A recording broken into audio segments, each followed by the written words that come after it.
And hello, everybody. Hello. Hi there. Oh, right. Oh, hey, I'm on the screen. All right. So first of all, hello to everybody. I'm going to turn that music down just a little bit for me because it's a little loud. Hello and welcome to Blood of the Dynast. It's a new game that I'm starting up, just using purely the dragon-blooded rule set. We've got myself, Elkavash, the storyteller, which I probably should have put on this frame somewhere so that it's easy to recognize, but meh, who cares? We've got Plucky Hero playing Nemos. That's a H, right? Trohack? Talk? Or something? I can't really remember. The Thousand Masks. We've got Kel Tamer playing Zelise Comey, and we've got Beans playing Nellens Kenbish. Just a little bit of info about this particular stream. I've got another stream that I do the day before called Invictwitch. That's been going pretty well, and that's been like a group of Solar Exalted with a Dragon-Blooded, also played by Kel Tamer.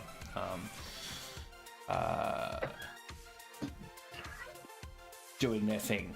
Now, this is a different game entirely, of course. We're going to be setting this one on the Blessed Isle, and our three lucky Dragon-Blooded are going to be pulled into some events, both big and small, as the story progresses. That's right, Plucky, big and small. That's some nice gesturing you got going there. Both of those two things.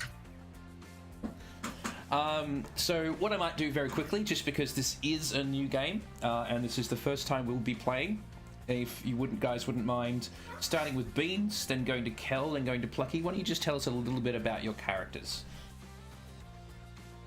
All right, so, well, my character is,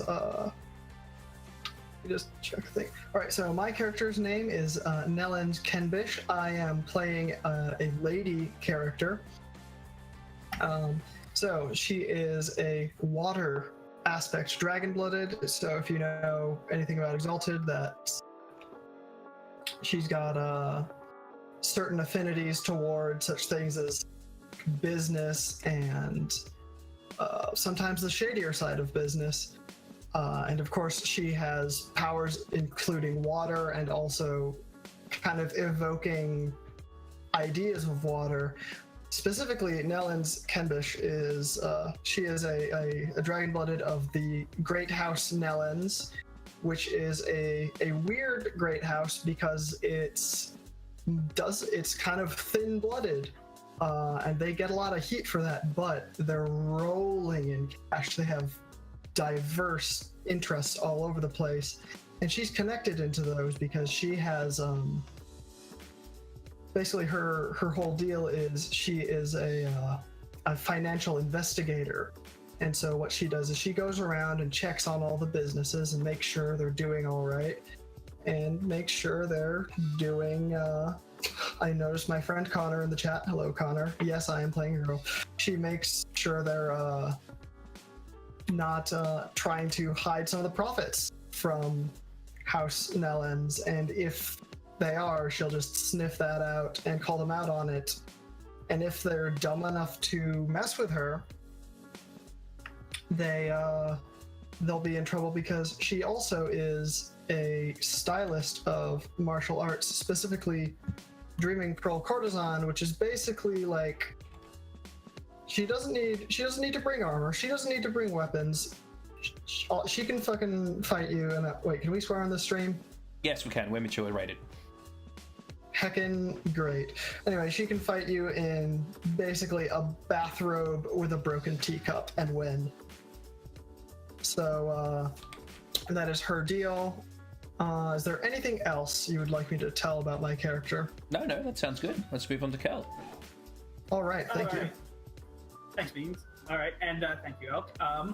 So I am playing Zelise Comey, who is known as the Sobriquet, the Little Mountain, because as my penchant, she is a pint size. I also am playing a girl. She is an immaculate monk, or at least fresh-faced, considered to be an immaculate monk from graduated from the Cloister of Wisdom, young age. She was raised there her whole life. She wears basically her personality on her sleeve, very much into the Immaculate Faith, which eschews that everybody is put on their certain position in life for a reason, and your duty in life is to be the best at that position as you were meant to be. And as you get further and further, every time you die, you reincarnate. And if you were good in life, you get closer and closer till you become an enlightened hero, the Dragon Blood, as you get closer to the reaching perfection of the elemental dragons. She may be she's a very small member as far as the group goes, but she hits like a truck with the bonk stick, as Bean so lovingly calls it.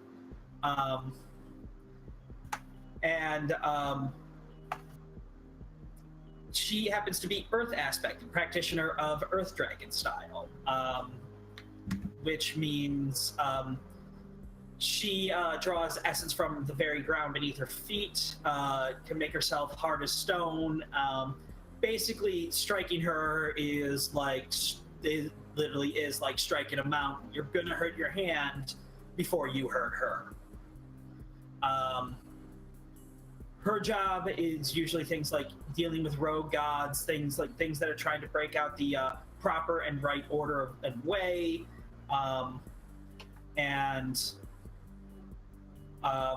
alongside that, she's also there to provide guidance to people who aren't sure where their paths and everything go as far as their position in life, and to make sure that other Dragon Bloods are living righteous lives as well. And I think that pretty much covers her. Hello folks, I'm Plucky Hero. I'll be playing Nemos Tohak. Didn't start off in like a Dynast family, although he was lucky enough to land scholarship, sponsorship, a back-end deal to the Heptagram, where he thrived in the occult research, spirit, spellcraft. I mean, it sounds to me like a very popular children's book almost, but with like more adult themes and very much dark, with like demons being summoned and causing trouble. So after he graduated, he stayed around with the Heptagram and was sort of their like errand boy, for lack of a better word. He'd go and check out rumors or do some research, or like fish out a tome from the library, or assist with experiments. Basically, like a manner of jobs where you'd like either want like your newly student to try, or things you just didn't want to do, and like sort of palm off onto like, you know, the understudies of the thing. He's very keen hunter, and he's very much a socialite. He before he went to the Heptagram and Exalted, he was part of a family that hold these like big fancy dinners where like lots of Dynast would attend, where they'd have like a sort of a weekend away where people would put bids in for like various goods, and he would like often go with the people his age out hunting. Yeah, he's dabbled in a bit of herbology. He likes the animals. He's a little bit peculiar. He's become more of a recluse. Yeah, a bit of an eccentric. I'll try and convey a very posh, sophisticated accent, but we'll see how that goes. I think that's pretty much it, though. Yeah. Now, for anyone who is watching who is unfamiliar with the world of Exalted, just a very brief primer for you. In a time long ago, these great, vast, and powerful gods ruled over the world of creation, and they were very much sort of like the Greek gods of old. They did what they wanted when they wanted, and so while creation was something that they made so that they could hang out and party in, the sort of incidentals that they created, the animals, the humans who who started to populate the world, and even the lesser gods themselves that they created to sort of oversee the functioning of creation. Sort of, if anything got in their way of their pleasure or fun, then they were pretty much discarded. Creation changed constantly at their whim. It was a time of great sort of chaos and upheaval. That was until the Great Primordial War, when the lesser gods decided that they no longer wanted to toil endlessly under the demands of these great primordial beings, and they staged a vast war against them to overthrow them. And to do that, some of the gods got together, and they empowered mankind with their own divinity, and these men and women became known as the Exalted. The war was fought and eventually won, the great elder gods eventually thrown down, meaning freedom for all involved. The lesser gods receded into heaven, leaving creation in the care of the Exalted and humans around them. And while creation existed for a while in peace and harmony, led by the most powerful and populous of the Exalted, the Solars and the Lunars, there came a time when even they started to fall into the deprecations of the primordials of old. And while some consider them to be the least of the Exalted, the Dragon-blooded, they became unhappy with their lot, and spurred on by wanting to protect creation, they again sorry, it's my children screaming. They again usurped creation's controllers, the Celestial Exalted, and threw them down, and took it for themselves. Now, the world that they control is not as grandiose as it once was. You know, great ruins, you know, litter the lands, you know, these enormous sort of cities falling to crumbling ruins, great works of magic and artifice no longer quite working the way they once did, because the Dragon-blooded themselves don't have the power to maintain them as easily as the Celestial Exalted once did.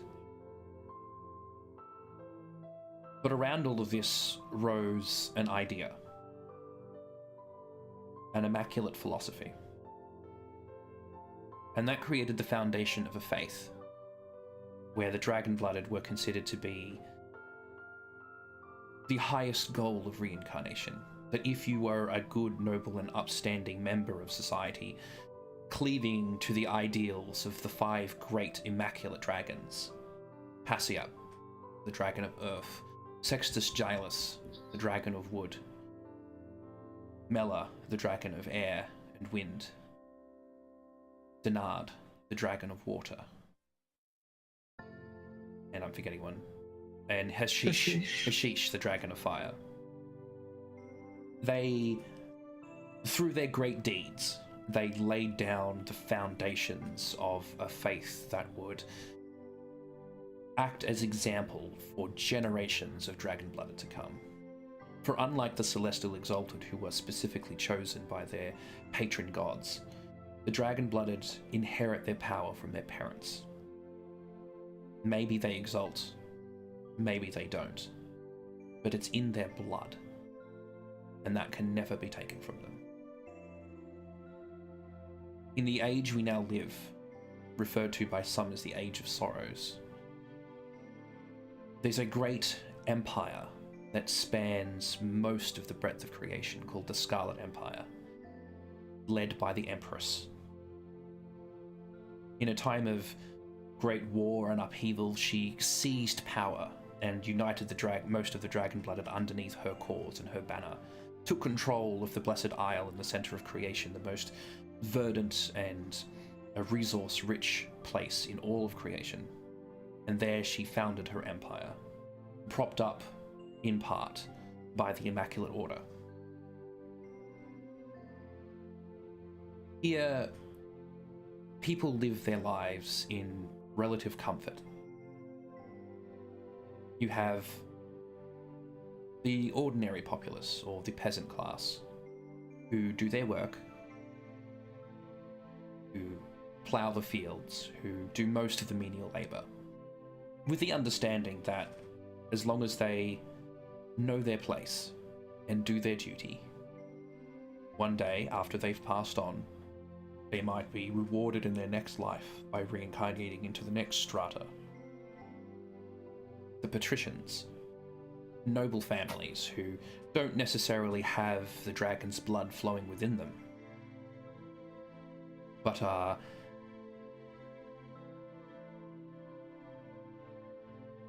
supported by the Empire state. They oversee. They make up most of the political classes. People born into patrician families have the expectation of helping run the empire in its vast and incalculable halls. And then above the patrician families are the Dynast families. These are the families who all can claim direct lineage to the Empress herself. They are the strongest here on the Isle.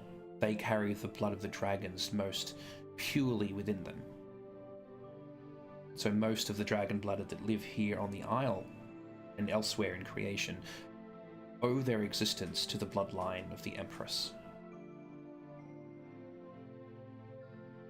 There are many families, some of them grand, some of them not so grand, but largely the upper echelons of the administration of the various sections of the Empire are assigned to these relative families.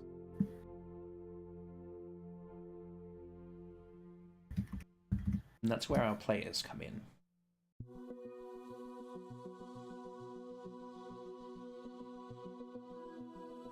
Either because of fate, or their own perseverance. Each of our three players have risen through the ranks of their respective schools. They have graduated, perhaps not with honours, but with something they can claim to, some fame of notoriety that they can hold dear to.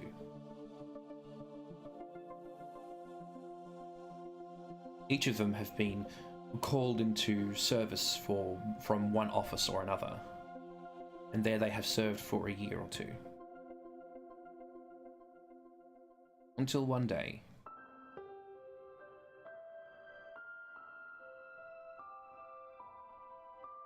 they are called not to the Imperial capital, but a prefecture of the Isle on its northern shore. 2 days out from the trade capital of Chanos, there's a small village called Spring Willow.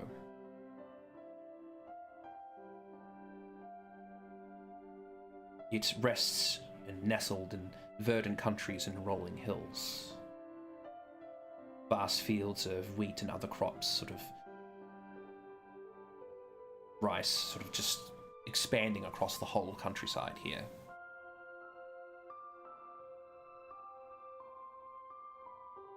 Here, gods and elementals in the terrestrial courts help tend to the land, mostly invisibly, but to anyone with the eyes to see them, they are there, helping, doing their duty.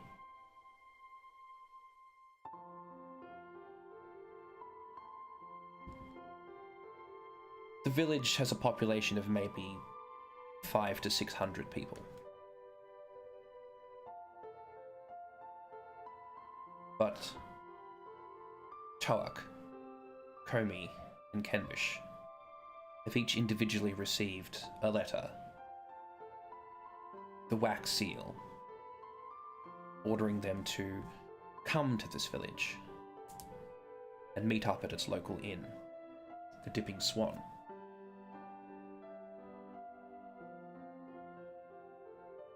So they come, and they gather,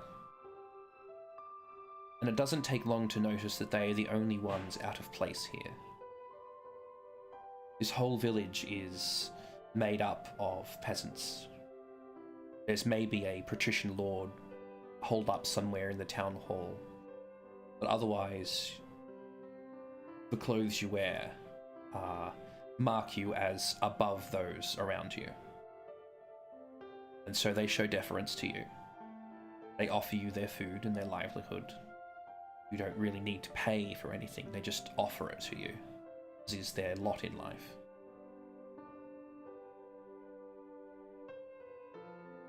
Comey may be making a stop at one of the small stone shrines just outside of town,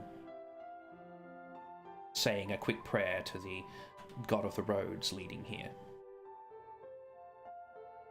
Their payment for swift and safe travel.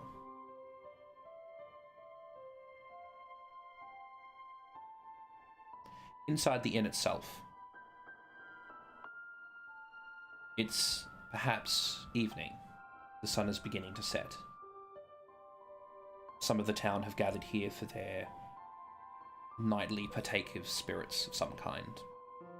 Rice wine being passed around. It's a bit of a celebration almost, that 3 noble dragon-blooded have come here to their small town, and not just passed through, but stayed, and they know not why.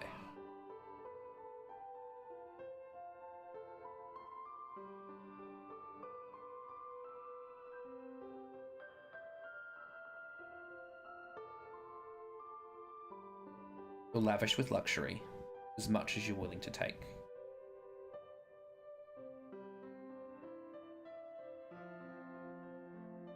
And while the peasantry largely avoids complicated discussion with you, there's that sense of otherness about you. You can feel both welcomed and connected to this community, but still other. Meaning that naturally the 3 of you gravitate towards each other at a single table towards the side of the tavern, raised up on its 2nd level with a nice view of the verdant fields and the rolling hills as the sun sets behind them, casting brilliant golden glows and red rays across the fields. A beautiful sight as the sun sinks into the west, leaving you here to contemplate yourself, your part in all of this, and what brings you here.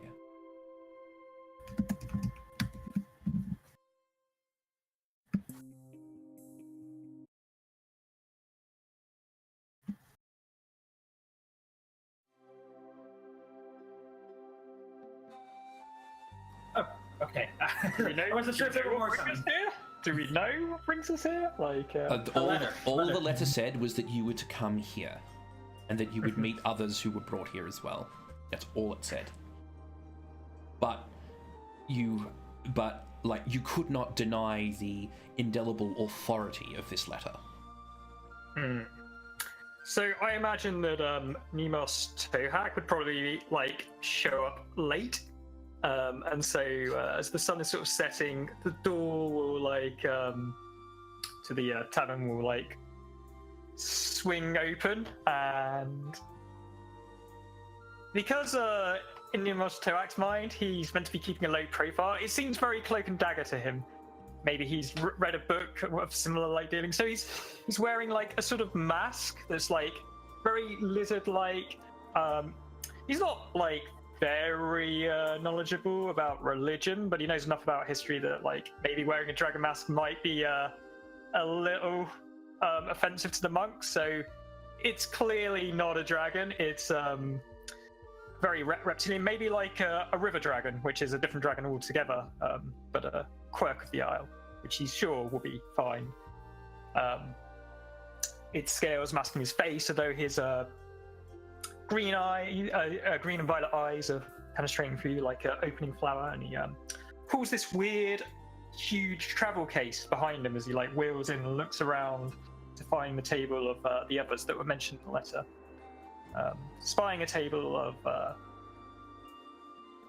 what are you guys wearing actually? I feel like it would be fairly easy to pick out Kenbish from the crowd. She didn't come in like in incredibly ornate robes. They're probably like just some sort of nice, like very well made but kind of low key shades of like bluish kind of greenish grays, very like various hues of the sea on kind of a groggy gray day. But you can tell like the it's got very high thread count. It's a very very finely made garment, and she has her hair, which normally she has it in very long braids, but she has done it up in kind of behind, like kind of done up, like the braids are kind of wound up and back with hairpins. She has glasses, which are you've got to at least be a patrician. I can talk words, probably, to get a good pair of spectacles, and hers have fine like tortoise shell rims, and so basically she's certainly looking wealthy, and to those who can, certainly other dragon-blooded could perhaps pick out just the very subtle tells of a water aspect dragon blood, because when the light hits just the right way, her skin looks a little bit almost blue-green, and her hair has that almost not quite wet, but like when hair's just gotten to being dry and it's still got that kind of sheen to it. It's a little bit like that, so I think she would be easy for him to pick out. Adam, what do you think about how easy would it be to pick out Mountain? Well, Mountain, if there was a large crowd, Mountain would get lost in it because the word little is there for a reason. It's a bit of an oxymoron there. She, however, dresses quite simply. Like it's a monk's robe. Very simple. Typically, like the type of color would be like almost a brownish gray with just the aspect colors of it. She herself has shaved head, but after a couple weeks of travel, you can tell that a little bit of fuzz has started to grow in. She will probably be taking a razor to it very soon. And the necklace with the beads and stuff like that, the large beaded necklace, and with her at her side, the curious thing is what would be wrapped in cloth is what many would guess would just be a tetsubo, which, for those not familiar, is a large club. The signature weapon of Earth Dragon stylists. Mortal and dragon-blooded alike use the weapon. But she herself would be... she herself has brownish skin. Upon close inspection, somebody would notice that it has like a sort of granite texture, as the markings of the Earth Dragon Passiep express themselves through her. She has blue eyes with which almost look like were she to start expending essence, they would take a gem-like quality to them. But she dresses very simply, which would be very odd next to the much more, I would say, expensively dressed Kenbish. Yes, definitely. Though that doesn't stop her from having seeming to be having a wonderful conversation with them. Oh, yeah. It doesn't take long for Nemos to pick this distinct duo out and make his way over to them, apologizing for the disruption to the other patrons as his travel suitcase squeaks loudly and eats out on the timbers of the floor. He finally stops short of the table and looks to both of you before bowing in a slight flourish and introducing himself. I'm Nemo Tohak. I believe I am meant to have met you here. How rude of me. First things first, and he opens up his case and scrambles around with it. I believe it's traditional in some parts of the world to give gifts to new colleagues. I don't know how long our association will be, but and he pulls out two stunted bonsai cherry trees that are mid-bloom, blossoming, and hands them over to you. A small token. Kenbish, she accepts that she, when he comes, when he's bringing over his incredibly squeaky travel case, like she's pointedly not watching, and then as he comes up, she very much gives him the slow kind of like appraising look, and she accepts this cherry tree and is just like, thank you, it's wonderful. I'm sure I can bring it with me. And she kind of puts it next to her glass of, I don't know what they probably, the townsfolk probably, insisted she drink the finest of whatever they've got. She kind of sets it down next to her drink, and not quite sure what to do with a very small tree. She hats it. That's a very interesting mask. Striking. Where did you have it made? I dabble myself. It's one of my more finer works. It takes some time to master the scaling to get it representative of the real thing. I'm a bit of a naturalist, you see. I enjoy nature, and I thought maybe we were meant to go in incognito, but apparently perhaps that isn't the case. And he slides it up, and it sort of acts as a make-do hat, as the like feathers and the linings up there, giving him a jaunty angle. But I'd like to plan ahead. May I? He points to the chair. Go on. And she is just 100% thinking to herself, this boy. He does seem quite young, very baby face as well. Yeah. A certain naive air to him. She herself is like 24 at most, something like that.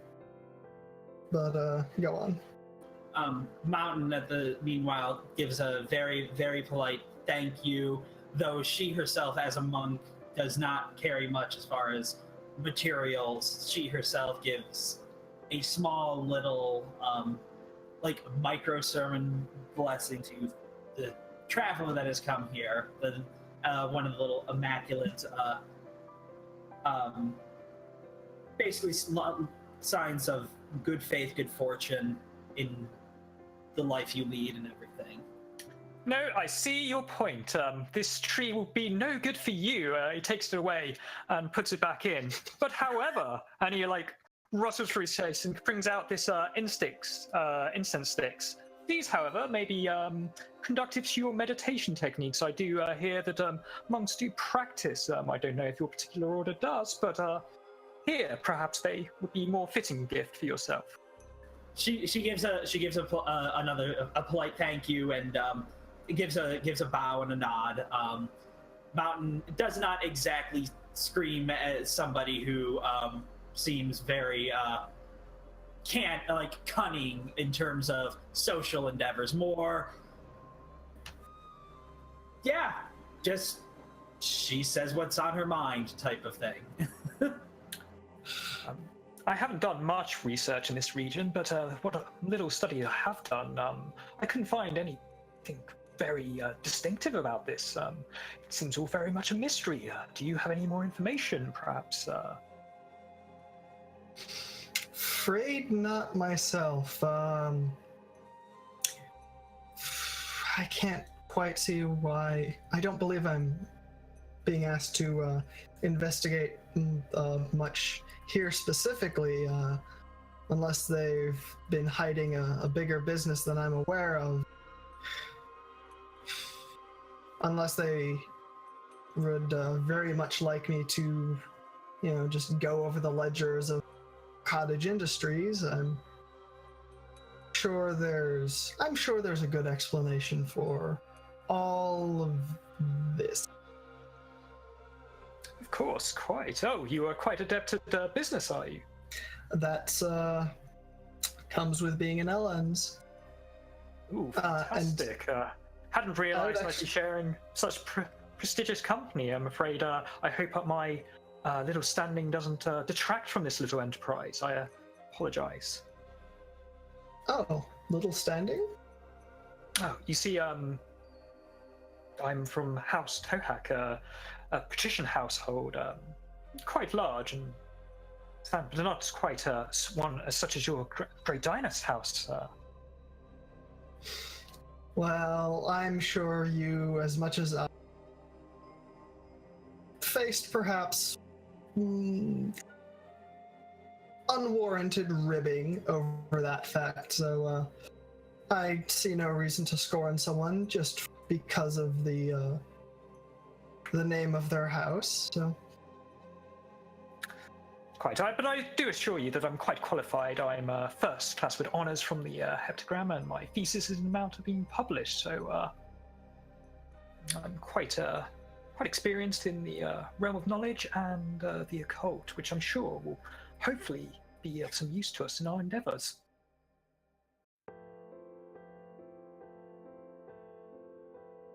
And I feel a lot safer knowing that we have. And he points to the little mountain. Somebody that seems to know a bit of martial prowess. The monks, Immaculate Order, are renowned for their skill in combat and dealing with those enemies of the realm. Mountain kind of, well, if it weren't for the granite texture, would clearly be blushing at that. But yeah, she again gives a bound. She says, "It's I will admit, I've also actually been fascinated by sorcery. I haven't claimed to have studied much beyond the dealing with spirits themselves, but I do know it is, as always, the right of the dragons and the dragon-blooded to pursue such noble endeavors." Of course. Well, when the opportunity presents itself, I'd be glad to talk you through the finer points and perhaps direct your tutelage into the right direction. I'm quite well versed. I've researched with some of the greats in the heptagram. Yes, I was lucky to do a research project just last summer on the newly birthed elementals and their habitats and behavior modifications. Very fascinating stuff. I won't bore you with the details, of course. Oh, it's not boring at all, though I do assume we have other business to deal with here, but I would absolutely love to hear about it. Maybe when we retire from our duties today. Quite, or perhaps it's a little tradition of mine, but when a successful endeavor like these are completed, I always go and find a fine restaurant or tea house and celebrate with my colleagues. I'd hope that you will join me in this tradition, as I feel it creates good bonds. That's a tradition I can certainly get behind. Traveling around to many, the many Nellen's business partnerships as I have, gives me a lot of opportunity to sample, cuisines here and there about the Isle, and it's always interesting to taste the local fare. Got a little journal actually, and she actually kind of reaches into her robes or sleeve and kind of shows like a little notebook bound in nice leather, and kind of puts it back. Nice. So I can't help but wonder what brings a financial investigator, an immaculate monk, and a sorcerer to here. given our unique talents, I can come up with some brief and probably ill-suited hypotheses. If you'd like to hear them, I can speculate. Well, we all know how speculation goes. Although... Depends on whether the markets favor you, I feel. Like, the difference between speculation and a gamble is how much money you make at the end of it. I'm sure that has been said by several people. And she's just like, and just internally, she's just like, he's trying, give him credit. And, oh, unfortunately, I rolled 0 successes on my roll to give him credit. Sorry. But, so, kind of finishing her drink. We weren't actually given much instruction as to what we were to do once we got here, just sort of wait. I imagine that there's 2 likely scenarios. This is a test of our own initiatives to see what we do, or we're just supposed to patiently wait until a contact comes. But as we're here, we might as well familiar ourselves with the local townsfolk. They seem very friendly. I walked past the mark and they tried to offer me all sorts. Most hospitable.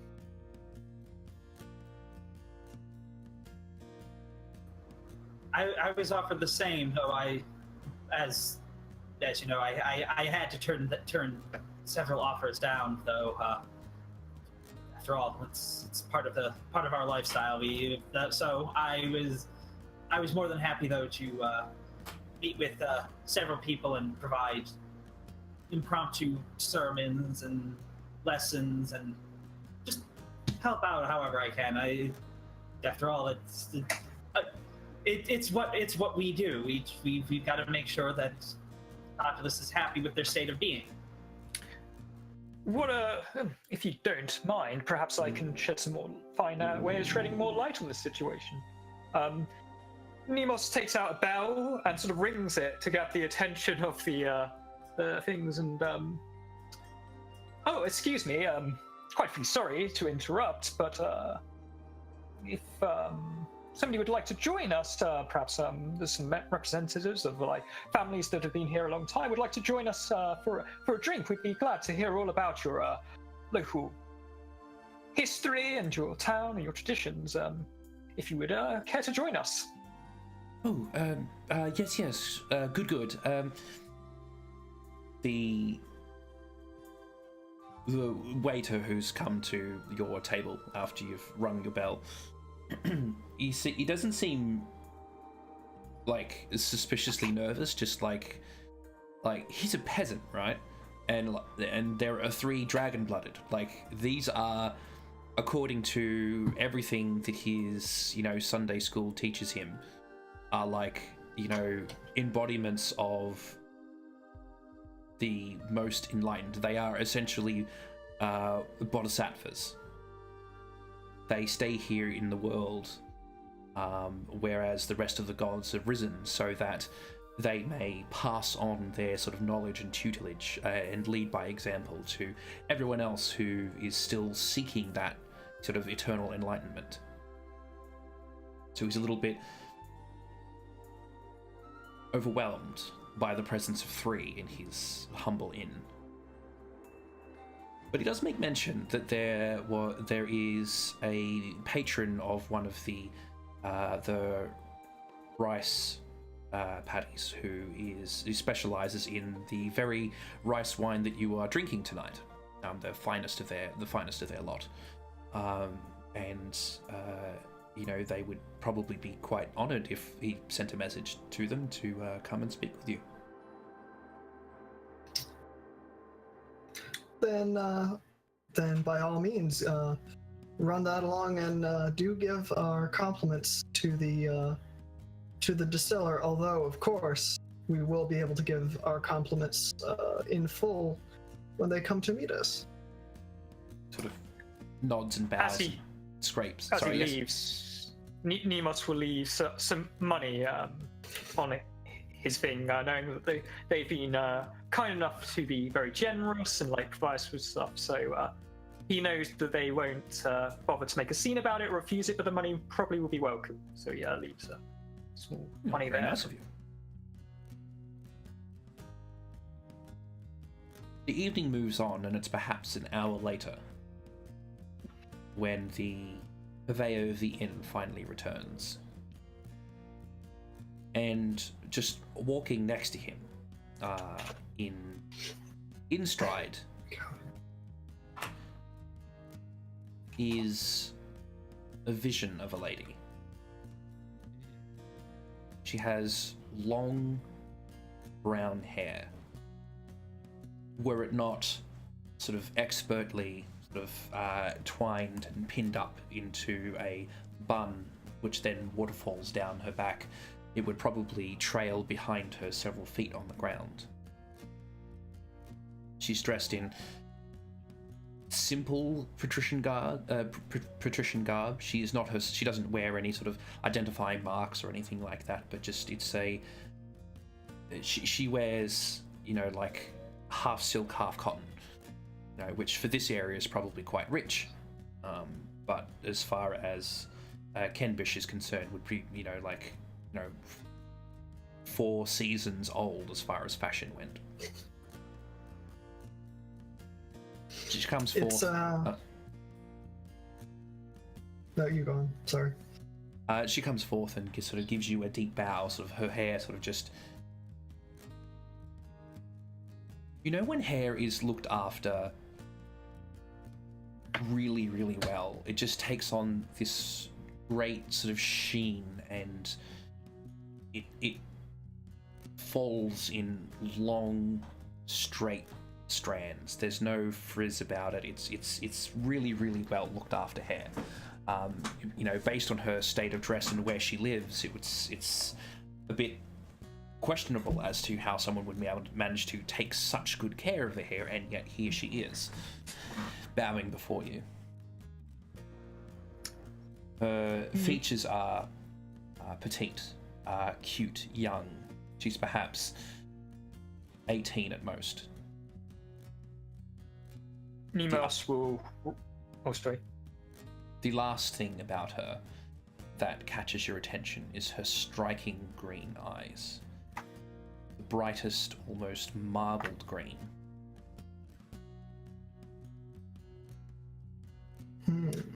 Nemas will rise from his chair, move it aside, do a small bow, and motion for her to join us at the table, moving his travel case as it squeaks around and pulling up another chair. So she has a more prominent seat at the table. Deepest gratitude, my lord and ladies. She bows again and sort of hesitates before accepting the seat and sitting down.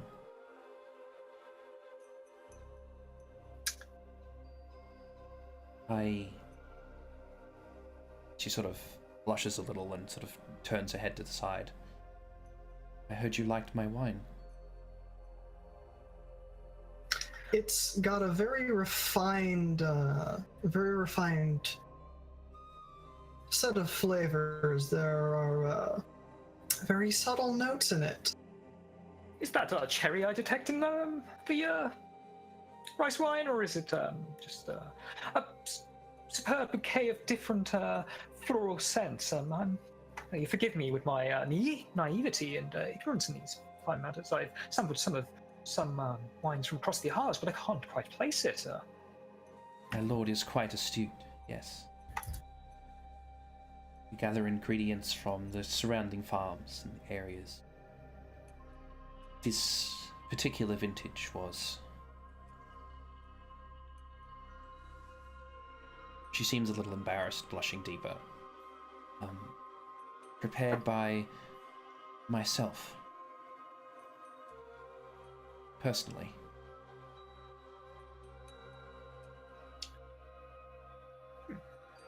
I'm glad you enjoy it. It is very flattering. it is us that are humbled by the fruit of your labours.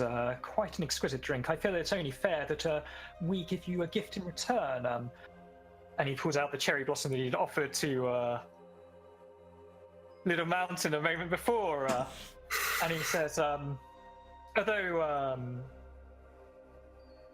perhaps not quite the gift you might have expected from us, I believe that when the flowers shed, they might make excellent accompaniments to your fine and gorgeous hair, if you don't mind me saying so.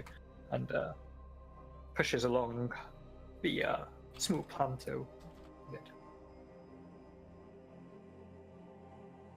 Oh my god, he's regifting. That is not being spoken, that is just being thought. Mountain. But while that's going on, I think, let me see. I would like to try to make the first roll of this little shindig. I would like, please, to roll read intentions on this nice lady here, and specifically, I'd like to basically try to gain. I'd like to try to get a feel of how she's basically what she's feeling going into this situation, meeting these 3 exalted nobles. So Okay. Well, that is a perception plus socialize roll. yep, and she is not a client of my business acumen, so I don't get the specialty on that. So I'm just gonna, that's just a regular 6 dice. I'm gonna roll that in the app Madoodle here. Roll.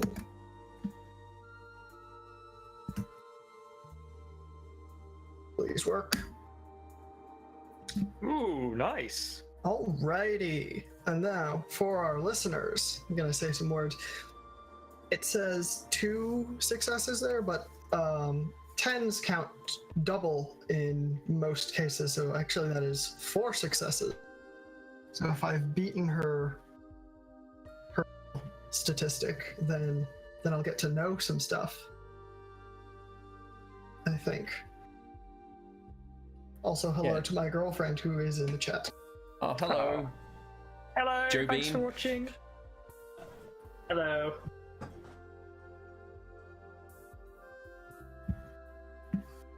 She hides it well.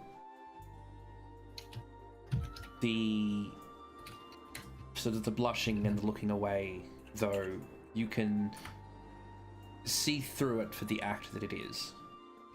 She's here to assess you.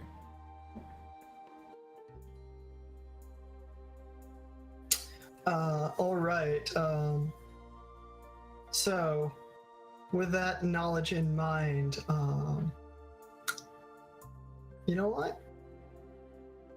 I'm gonna say Cambish for now is she's just going to watch and wait until she sees an opportunity to do more than just observe. So she kind of looks to her companions and she kind of, partly watching her companions and partly this nice lady for if anything interesting should. Mountain, meanwhile, while Kem is doing their assessment, Mountain again, super friendly, socialized ability down the gutter, but she is just takes the woman's hand and says, "You should be proud of what you're doing. You are doing exactly what you are meant to."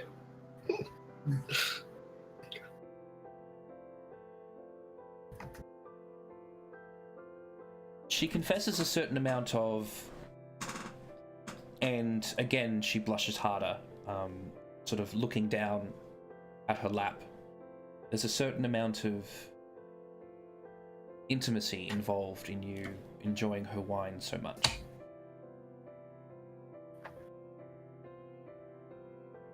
It's been made via a sort of technique passed down through her family for generations.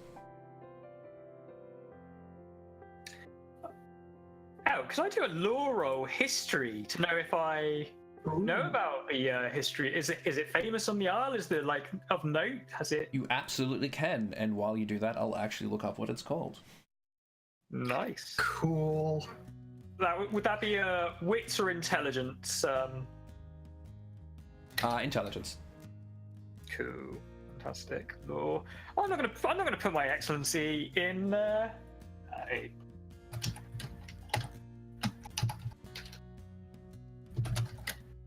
Ready for the first botch, viewers?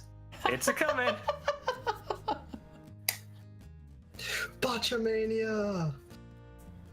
Actually, you know what? I'm going to put some essence into this and use an excellency because I bought it. I might as well use it. It's a lore excellency, and I think it does some cool stuff. So, you scroll down, and it's a good opportunity for me to familiarize myself. Since Kel mentioned like that he wanted to learn stuff and like sorcery and stuff, I'm probably going to be heading in to be the teacher of the group and support them that way. So I'm looking forward to that. I'm just going to put 2 motes in there from my peripheral to get me a success. If she adds 2 successes in a row to introduce or challenge a fact, she doubles an eye. Well, I'm not doing that, so that's cool.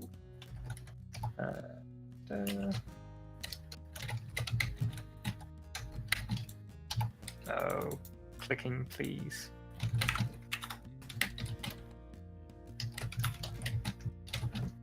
Ooh, look at that. 7 successes. That's going to be good. Oh, I can't wait for that to show up on either of the 2 streams of this I'm watching. Oh, that's a good roll. You know this, dude. As she starts to launch into the explanation, Toak,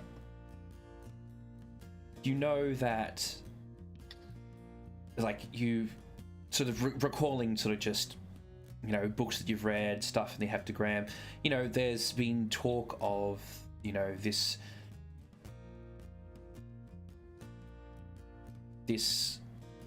most intimate and spiritual of rice wines that are created using saliva as the fermentation starter. And because I'm a complete weeb, I'm going to relate most of the Isles culture with Japanese culture, just because it's good and it's nice and it's a nice culture to draw from. It's called Kuchi Kamizaki. And there's this whole ceremony where the maidens, it's only made by maidens, sort of do a ritual in a temple where they have the pattied rice, and in front of, and they do a purification ritual, and then they sort of just take up sort of wads of the rice and they chew it in their mouth to start the fermentation process, and then they sort of, you know, cover themselves with a sleeve while they sort of spit it back out into a bowl receptacle. And they go through this process. And so what she's saying about the intimacy of you liking this wine so much is that she is the one who chewed this rice to start its fermentation process to create the rice wine that you're drinking. Oh no, we've all indirectly made out with her. Of course, I don't know that. I'm unaware of this. In which case, Nemos will sort of go, yes, in fact, and I believe when we were hosting, is it the Beneath or the Beneath and the Sassus delegation? I believe we brought in especially some wine from this region. In fact, maybe from this very village. It was exceptional then, and it's retained it. In fact, it's I find that this particular year has a distinctive to it. And clearly, you are very pure of spirit.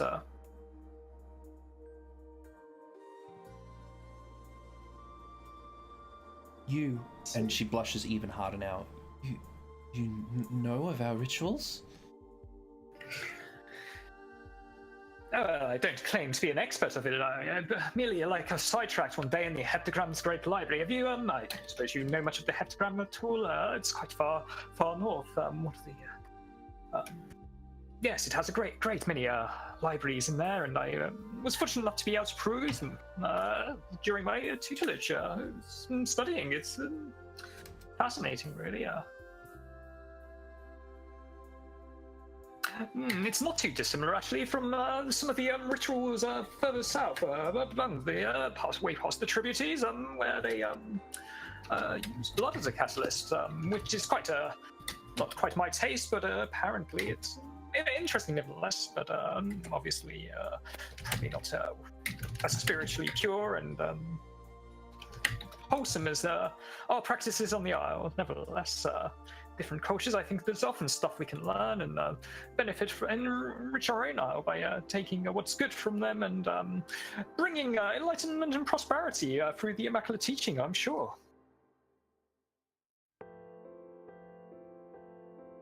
Do you want me to introduce fact, Elk, or is that just No, that's fine. I mean, no, it's fine. Just I feel like Mimos will like talk and ramble on about a great many deals, things that he's learned from his dealings in high society and his hectogram and the weird blend that makes. I'm also concerned now, do I need to make a medicine roll for this blushing? Is this a sign of I know this seems like excessively blushing. Does she have some sort of She's going to break a blood vessel in her face. Yeah, does she have a body casket, or is it a side effect of the chewing of the wine and the purification ritual? Does the medicines they use embarrassed. For sterilize?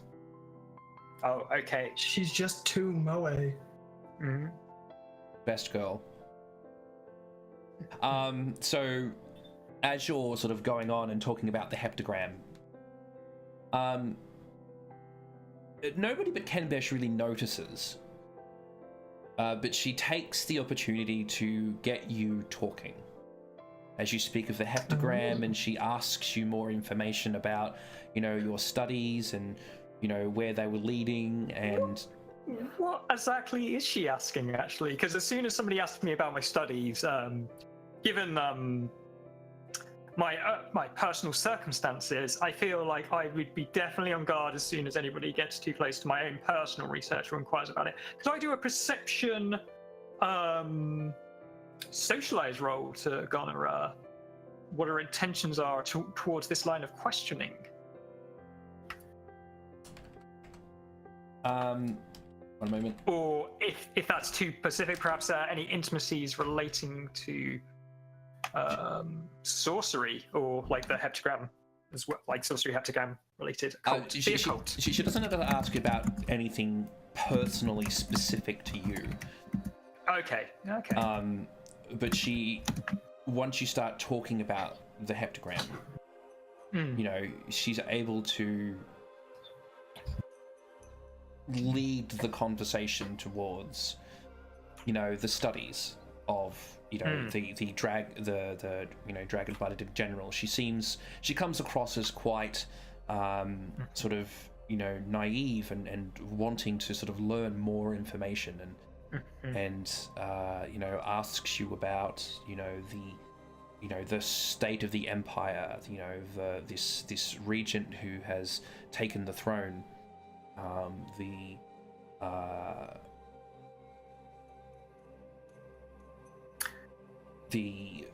almost turmoil that the retreat that the Isle has been plunged into, and just trying to get your general feelings on the matter, where you stand on the whole thing.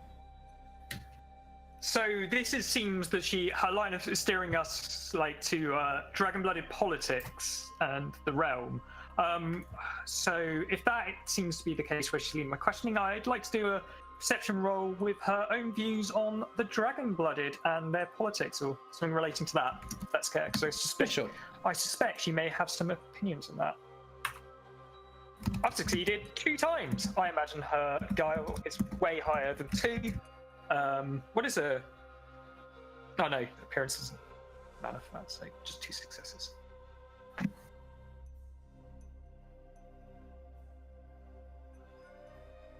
One moment, sorry, I just need to answer a quick question I've been asked in private. No worries.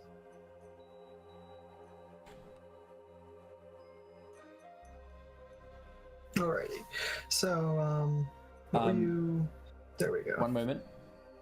So, Plucky or Toak, how do you feel about the state of the realm, the regent on the throne, and where you fit into this whole thing? Is this the kind of thing you try and play close to your heart, so you like apply guile so she needs to read your intentions, or is this something you'd speak about freely? Gosh, I honestly, I have a quite good sense of how he's definitely like loyal to the realm, but he like politics isn't really his thing. So apart from like hosting like social events for visiting dignities, that's about as much as like apart from like patrician level like politics. Really, like he doesn't have so much like a stake in them, and he sort of toes the line with whatever his superiors or what the matter is like. Yeah, so I guess he's like will seem like he will talk about it like very academically maybe, but he's not. There's definitely no personal like insights or very little apart from like oh how's the weather kind of thing. So he's not really a great well of information to pump for that kind of thing at the moment. That's all right. Who knows? So yeah. So I imagine if you are trying to find out information from him, it will be quite frustrating because it's kind of like once you've had one conversation about the weather of late and you have it like 5 times, it's like, well, that's great. We've established what the weather is like. Thanks, Ninos. That's really insightful. Wonderfully, she hangs on your every word. And as you talk about sort of, being loyal to the realm and sort of, you're here to serve, and your superiors basically tell you what to do and you do it, sort of thing. And she starts to ask about, she doesn't so much ask you a question, she starts talking about how the realm is, guided by the marvelous, immaculate philosophy, and then uses that as a segue to turn to Komi. And asks about not so much that the Immaculates are interfering with the realm's politics, but they are, this individual institution that has very little oversight, and there are so many good and upstanding monks, that when you do occasionally get to someone who was so overzealous that they overtread the line, but she doesn't say, oh, this person did this bad thing. She's like, oh, this other really good monk said that this person did this bad thing.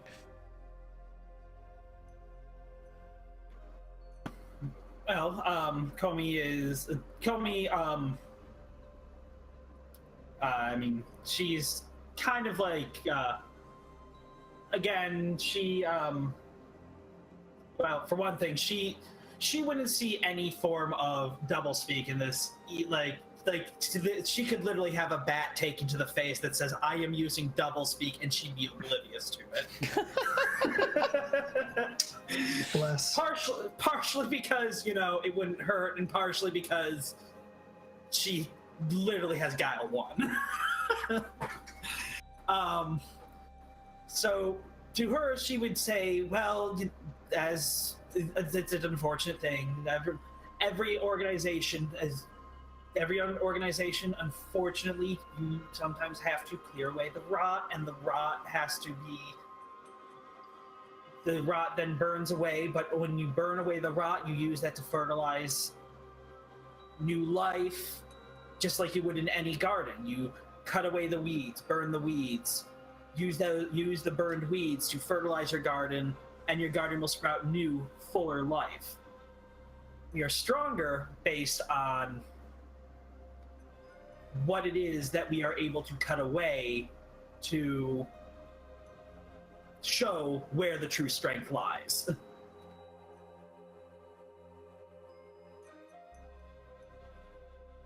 I'm actually going to say that as she says that, as she finishes saying that, Kenbish, she says something. She says some polite and ultimately not especially meaningful thing about how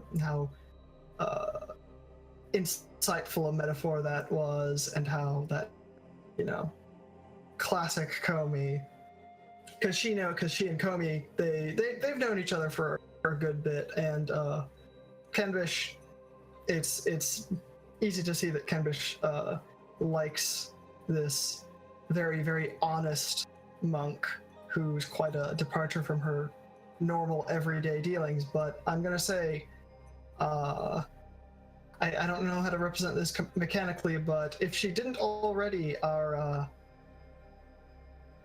Spitwine friend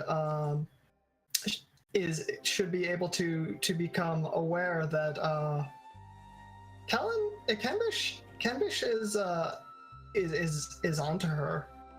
It is like just a kind of like a, if there was a way to, I don't know, but I'm basically like, Kenbish is basically not hiding at all from Sally Spitwine, that she knows what she's doing. She knows what this is all about. All right. I love how we've taken this sacred maiden ceremony of sake making and just turned it into the punchline. I mean, one way you might be able to send the message is switch the beverage to like tea or something, or like, or order some like hors d'oeuvres or something, just to like send a message to her. I think that the idea, I can roll something if need be. Like, the idea is, actually, you know what?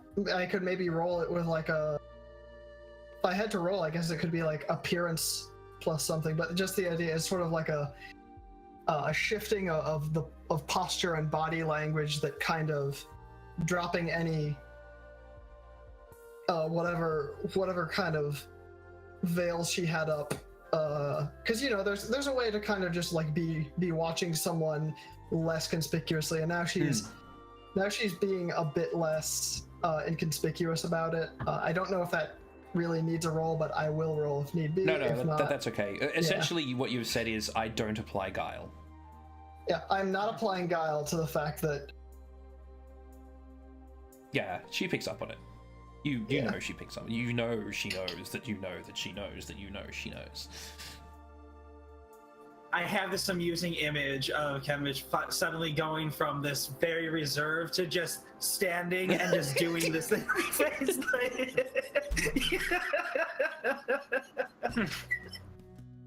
What? And yet Mountain's still completely oblivious to it.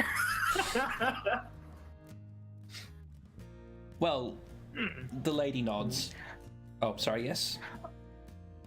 Oh, the rumor's true. You seem quite knowledgeable in this area. I had a little bit on the grapevine. There might have been some trouble a while back, or even recently. I'm sure somebody as knowledgeable as you would be able to shed some light on the troubles and turmoil of rural living, especially in this region. Oh, I wouldn't know much about royal living. I'm a simple rice farmer. I said rural. Rural. Oh, sorry, I thought you said royal. I'm like, oh, no. Rural living. Yes, rural living. Forgive me, my accent of we're conversing in lower realm, I presume, are we not? Probably. Yeah, so forgive me, my lower realm is a bit unfurnished. I mostly speak old realm in my day-to-day, and obviously high realm is expected of somebody on my station. Forgive me. Forgive me that you must need to lower yourself to, speak in a more common tongue. I'm afraid I don't have the education. But as for concerns of the rural life, would it concern nobles such as yourself to know that this place is in danger? Oh, dear me. Well, as custodians of creation, I think it's we are, of course, concerned of anything that may threaten the delicate balance of things in the Blessed Isle, of course. I feel like it's, I can't speak for my companions, but I feel I'm duty-bound to intervene when fate sends trouble my way. It's the duty of all of us that are put on this path. But of course, Little Mountain, was it? Yes. Yes. You'll probably be more versed in the what the Immaculate Texts say on these matters. Perhaps I'm wayward in my thinking. Please correct me if I am.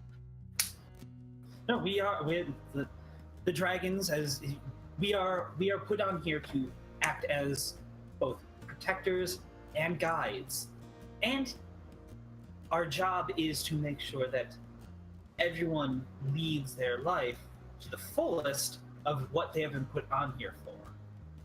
That way, when they come back in the next cycle, they can become closer and closer to the dragons themselves. So when there is trouble, we need to help right it. Otherwise, it interferes with everyone trying to live their life the proper and right way. And with that, Kebish, she's like, very well said, and kind of like, takes the glass and kind of not like a full toast, but kind of like the little like acknowledging swish of the glass, and sips while her eyes just kind of bore right into our new friend's bright green eyes, because now that it's like, one, she was interesting before. Now that she's talking about that there's danger, now there's even more interesting. So you see, as eloquently put by Little Mountain, it's almost an obligation for you to tell us now. It's our duty to intercede in these things, and if we don't know about them, how can we do our duty? And it dismays me that it could interrupt with the reincarnation of your lovely town, and they're moving on the ladder to become closer with the dragons. So, most distressing. Please tell us your concerns. Well, I do hope it is not as dire as that, but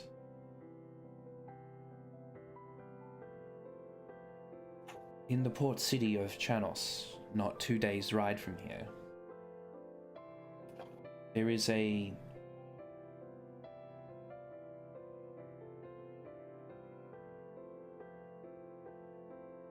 man who is in charge of imports and exports through the city, managing taxes and keeping his ledgers in order. It has come to our attention that he has been, how you say, cooking the books. Oh, dearie me. I can see why somebody would do that. I'm not sure it would give much nutrition or taste very well at all. But Hey, you are darling when you joke. No, cooking the books, really now? Well, that'll be the most interesting thing I've seen all week. Of course, I'm very concerned with the possibility of someone being dishonest in their financial dealings, but I would be a liar if I denied taking a satisfaction in rooting out problems, which, of course, I always hope that they are inadvertent, but we can't all be as good as our dear Immaculate here. And if my knowledge of history serves me well, when there is a deliberate cooking of the books, then often that corruption spreads out, and often like whole criminal enterprises, or dare I say more fiendish designs spread from that route. So if there is such an corruption rooted in so close to here, it can spread to all facets of society if it is not carefully tended to. So this does seem quite alarming. She smiles and sits up a bit straighter. The the blushing sort of starting to vanish as the shyness falls away. And she just smiles a serene smile and nods. Thank you. This conversation was most illuminating. I believe my lady will be pleased. She has chosen you well.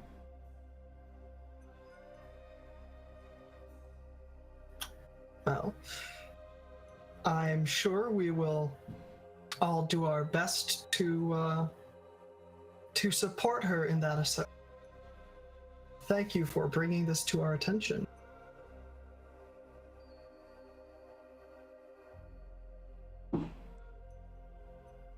If you're able to resolve the situation,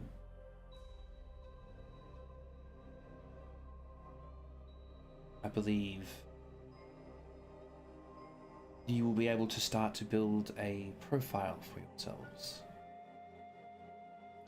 My lady, unfortunately, cannot take direct action. She is under too much scrutiny. But there are enemies of the realm sown within the very soul of our society that needs to be corrected, so that we can all stand upright. Just. I'm very glad to have met the three of you. I do hope we can continue this relationship for an extended time. With that, Nemus will lift off his chair, bow, as he's seeing the conversation going. Likewise, of course.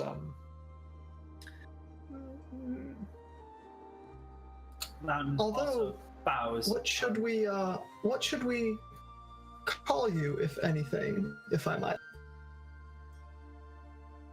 She stands from her seat and sort of politely tucks it in, taking a step back to offer you another deep bow. The hairs again just sort of falling around her shoulders, and that's those sort of neat straight rows, almost touching the ground as she bows. And as she rises, she simply says, "My name is Jade. Beneath Jade." I shall remember it, and thank you for gracing us with your presence. Does she take the gift, the cherry tree, with her? The Yes. little bonsai cherry tree? Yes, she does. Fantastic. Good. The re-gifted cherry tree. She swans out. Swans out. What a what a remarkable character. What a remarkable lady. Shall I recommend that perhaps we retire to more private quarters and discuss stratagem and how we would proceed in these things? I imagine lots of plans and these kind of things can take time. I'd rather get this whole matter of corruption and cookbooks dealt with, so I can return to more less exciting and perhaps dangerous pursuits of the occult. Plucky, I would like to ask, is Nemos being like more flustered than normal, or is this just is this base Nemos? Nemos is Nemos is like I'm trying to like put a very polite but absent-minded sort of scholar that may have cracks of the session come in. So yes, he'd be like very like because I imagine he's got so many different words and concepts floating around his head that like staying within the conversation is like difficult. He has to remind himself to bring him back to the earth. If only he was born with the earth aspect flowing through him, perhaps he'd be more grounded, but he tends to like flourish out and spread his ideas far and wide. All right. Is it annoying? Because I can tone it down if it is. No. I just wonder. I was like trying, because I figure that as we go on out, I'll just kind of acclimate so that I can tell base Nemos from like Plucky is deliberately portraying that Nemos is especially flustered about something, because I was like, oh, maybe he's like flustered because like actually I don't know that yet. My character does not, I don't think, know about Nemos's, the Venif connections. No. No. But I may at some point. So, in regards to his actual statement of what they should do, Nellen's Kenbish nods and she's like, well, that is a solid idea. I believe we should prepare ourselves to head out to Chanos and look into this matter. I hope we'll find some things to interest the two of you as well. Like, it would be frightfully boring for you two, I'm sure, just to watch me putter around with an armful of ledgers, but then again, interesting times are dangerous times. Well, perhaps this would be a perfect time for me to practice a little occulta spell I have been working up. It could be very useful in endeavors. Well, maybe all we just need to do is give a proper education to this gentleman or lady. I am always inspired by your optimism. But I mean, even for me, that does seem quite optimistic. Usually, when I'm sent out on these endeavors to consult, it's usually a lot more fraught with danger and unpleasantness. But I'm looking forward to the day when that is not the case. Of course. Not that your company is, of course, unpleasant. That's often like the finer point of these missions is new acquaintances, and may I quite say that I find your company already delightful. Both of you. Why, thank you. Why, thank you as well. With the team in agreement, and their meal almost complete, they're able to retire to a room in the inn where they are afforded every privacy. It seems that Jade has ensured that the populace is aware of the privacy required of your duties. And so, unless you specifically call for anyone, no one will bother you the hours into sunset and through the night. Yes, Bucky. Just after sort of dinner, late evening, I am going to attempt to do some sorcery, if I may. Ooh, yes? What's that? Pulling out his scroll of notes and spreading them across the floor, sitting cross-legged, he begins to rock back and forth, emitting a cipher, the fry-string seed of the lace, laced in mystery and intrigue, eyes open, branches out full. I summon the distance and the void of the trees, and everything's linked under the S lines of the Immaculate Dragons I see. Finishing his cipher and formulas, he does his signature spell, as those are taught in the heptagram to do, and I would like to... what's the spell called? Gosh darn it, Plucky. You and your memory. Spoke the wooden face, which allows me to communicate with anybody or any personage that has a tree that I have carved representation of me as a mask into it, which those gifts do indeed contain. Oh my god, you gave us tree folks. Yeah. That's actually amazing. Yeah, that's actually wonderful. Go Plucky. Oh my god. And on that delightful note, yes. we will enter the first break of today's session. Fantastic. All right. What we'll do is we'll discuss any preparations that you want to take for the journey to Chanos, and we'll pick up again when you're in Chanos. So we're going to have a bit of a time skip. So anything you want to do here, Plucky, you just let me know. But so we'll just up to a break. Thanks for everyone who's watching the stream. If for any reason you do need to go, I will have these up on YouTube under my channel. YouTube user El Kavash is who I am, so there you go. I should actually put my name up there somewhere, maybe. I forgot about doing that. Most. The link is in chat, folks, for you that are watching on the video. I'm sure Elk will put it in the description. But there you go. Click on that. You'll see other things that he's done as well. Check out Invictwitch. It's cool. I we'll, started recently. It's good. we'll jump into break. Thank you very much. Hopefully we'll be no more than 10 to 15 minutes. Thank you very much for watching.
And welcome back, everybody. Thank you very much for holding on there while we did our little break. We're all hydrated and ready to keep going.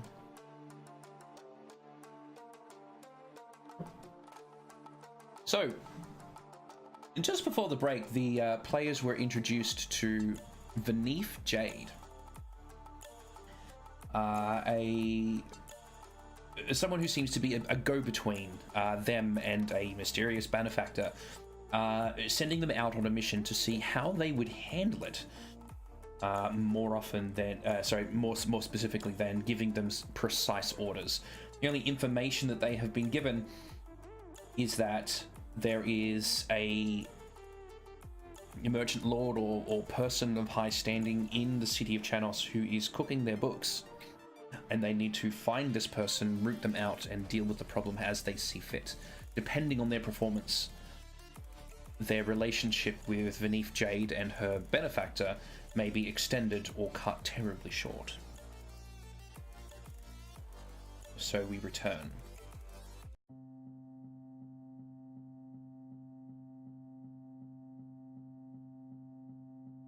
All right. So,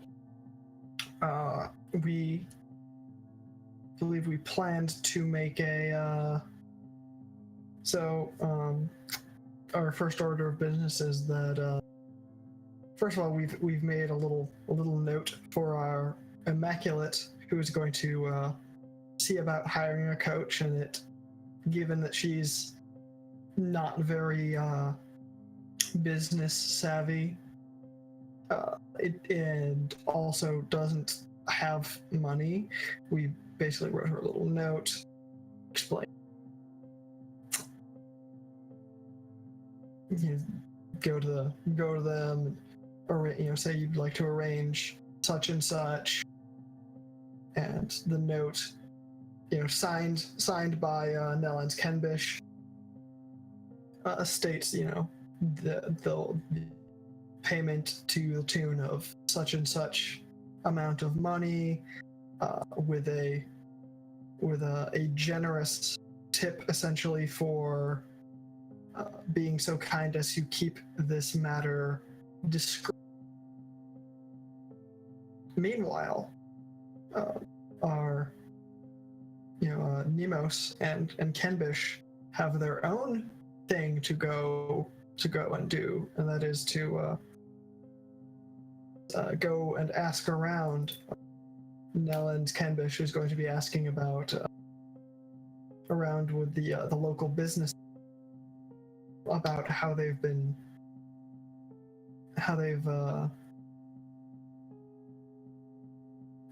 dealing with from Chanos, and to see if we can get any information there. And then Nemos has his own set of things he wants to look into, so let us begin. So, moving about the city, the village, sorry, not the city. Moving about the village, Kenbish and Toak are able to pretty quickly determine the state of danger this place is in. It's not that they are under any sort of empirical physical threat, but as they used to be the almost sole supplier of sort of foodstuffs and goods for the great city of Chanos. When they got word that a new contract was being drawn up with an overseas, basically an overseas estate that is able to sort of provide the same sort of services sort of cheaper and more efficiently, the orders from Chanos have been steadily decreasing over the last few seasons, until now, where they have all of this sort of produce stockpiled and no one nearby by which to sort of purchase it. And so if things don't change within the next couple of years, then this town could probably sustain itself, but it will cease being of any importance. Any sort of resources funneled towards this area to help keep up its infrastructure will be reduced. It will lose its subsidies and things like that. The ruling house of Cessus that rules this particular prefecture is likely to basically abandon them, and when that happens is usually when they are beset by brigands. Outsourcing and sorry, Plucky, I think you're muted. I am indeed. What Nemos might suggest to his companion that there might be a business opportunity here, that perhaps if we invest in these food products and speculate against them, our own success, if we then succeed and perhaps this estate is indeed involved in like some underhanded dealings, then they would be forced to recant that contract and switch back to here. But if we've already secured this, then perhaps we can not only like safeguard this village from ill fortune, but also perhaps make a tidy profit, or at least gain some influence in our dealings. It seems like there's an opportunity here if we so wish to take it. But I'm no shrewd business person, so you'll probably have better guidance and advice on this matter, but it just strikes me as an opportunity, nevertheless. Well, that is you're perhaps a bit too modest about your business acumen. You're perhaps not a professional, but you know, had you wished to go into my line of work, I don't think you would have done too bad. So Perhaps let's I'll have to get you some text on economics at some point. I'm sure it's a sorcery all its own, just with money and getting people to want the right things. Now, in light of that, I'm gonna think of how to actually go about doing this.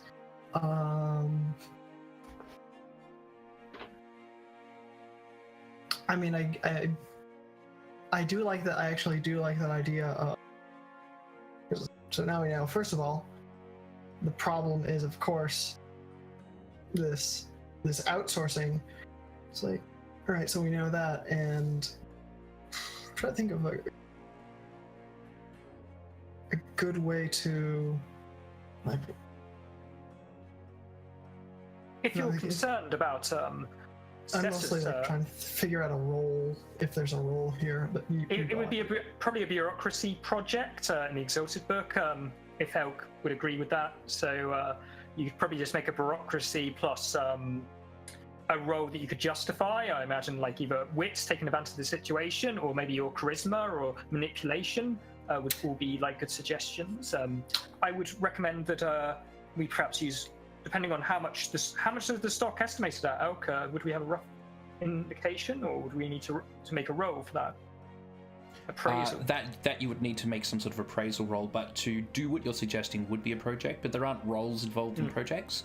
You basically just have your discussion, decide what you want to do, provided you have the authority to do what you're suggesting, then I either come up with an obstacle that you have to surmount, or you just succeed, or there are some complications with your success if there are obstacles you have to surmount. All right. Well, I think if we're going, I think to do like an appraisal might be intelligence plus bureaucracy for the initial appraisal. Yeah. If you want to investigate their what do you call them? Their warehouses and stock larders and things like value. that. Yeah. Sure. All right. I'm going to. What were you going to say? I was going to say, okay. If you're worried about Cessus and any complications with the House Nellens, of course, my family isn't a great house, and so it's not. It wouldn't cause any great alarm if I was an investor in a small village under the. Oh, you could be our stalking whore. Quite, but obviously capitalizing on your experience in the matter, and I'm sure that won't raise too many eyebrows as you being an advisor. I imagine that's part of your work anyway. So That is, I figured she, much like you, are kind of hired out to do your sorcery things, besides doing just for her own house.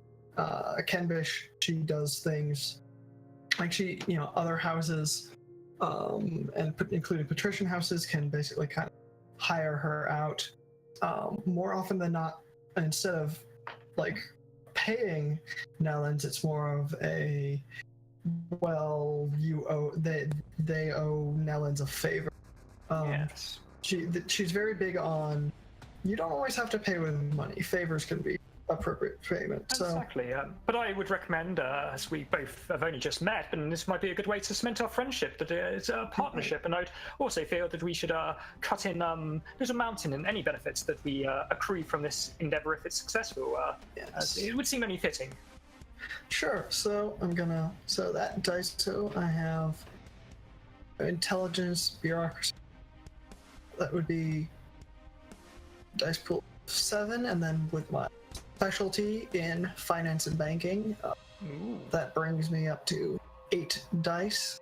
And since you know what, this is pretty important, gonna go in on this. So I can add. So I can add up to. I'm going to use the bureaucracy excellency. I will add up to. I will spend. You know what? I'm just gonna spend 2 motes to give myself 1 automatic success, and then if I get any 6s, I will roll those away until they Nice. no longer appear. So Dragon-blooded. and I mean, I'll spend those peripheral because it's 2 motes, so that's not going to do anything with my anima. Not that it matters. Especially much. Yeah, we're allowed to do. How liberating is that? Like, Yeah. Go ahead, flare. Means we're right. 8, D10, 6. ooh. Oh, girl, That's- hey. And it's got a lot of. You got 6 there as well. That's good. Oh, okay, a 6. So I'm just gonna. So we've got, for the viewers at home, we've got 6 successes already. We may get some more, which is pretty good roll. So good work, Beats. Thank you very much. 10. So while other people are rolling, what I tend to do is try and fill that air and give Elk. You might just roll 10, so we know what number it is, just in case you need to re-roll it. It's another 6. Oh. Yeah. Okay. No worries. So Elk can buffer, and the person rolling doesn't have to focus on. All right. So re-rolled. So that 6 re-rolled to a 1. So, but we're still the 5 successes from the dice and the 1 automatic success. So, alrighty. Very We've good done roll. a little. All right. Getting them good rolls. All right. So, what kind of thing did we learn? Anything interesting from that appraisal? So the amount of sort of resources that they have at their disposal, if you were to somehow sort of liquidate them quite quickly, you could probably quite generously stretch out what would be close to a satrap stipend in the threshold. So it's a significant amount of money for a place like this. But if you were in a city, then you would be considered like a minor landowner, not a sort of a major regional figure. But in a place like this, you could, like, the whole worth of the town is here. You could buy and start up a whole other village like this just with these resources. Which sort of, I don't know if I'm using this term correctly, begs the question, what are all these resources being used for? Like, this town hasn't sort of grown infrastructure. They've mentioned that they rely on sort of subsidies and stipends from the ruling family Cessus. to sort of keep themselves going. And yet, if they were sort of truly selling this stuff at a proper market price, then they should be able to buy themselves out, again and again and massively expand. But it doesn't seem like they have done that. That's a very interesting point. So would that be like round resources free for, what is it like? I think 2. I'll double check. Yeah. Sorry, I forget sometimes I need to put it into mechanical terms. No. Sorry to break with the roleplay. Stipend of a realm patrician, is that like 128? You said like satrap, but that's okay. I'm just like trying to think, because I mean, I certainly could. I mean, I don't know what your coin you have to do, but I could certainly. It sounds like it's within my means to invest. If you think it's a wise investment. Well, I think so. Let's just make sure we clarify. So whose money are we investing? Are we investing just via house? What is it? Tobak? Is Tobak the house? Yes. Tobak. Yes. Tobak's my family. Okay. It would be my own personal funds. It's not unusual for young, especially the dragon-blooded, to try and make a mark and feel out the markets and try and garner some power base for themselves. So I imagine that wouldn't raise too many eyebrows. What I would recommend, as this is a friendly endeavor, that while I've put up the cash, obviously, if anything goes wrong, I'd appreciate you are helping rectifying the situation. So we all share the reward and the risk. But my name is the like you say, stalking horse. If you find that agreeable. So I figure we could also we could maybe make it some part yours and then some part. Some Nellens funds, which with I think backing 2, because I have a merit of 2 dots of backing in House Nellens, and I figure that would be enough to justify some considerable business endeavors. Yes, of course. So basically, we'll both benefit, and it maintains our cover. It also.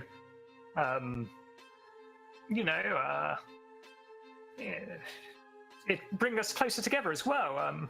This is your territory, and I'll get to see how you operate. And Alrighty. So yeah, if resourced properly, you could reasonably create and you had sufficient patrons to purchase. You could run this place at about resources 3 constantly.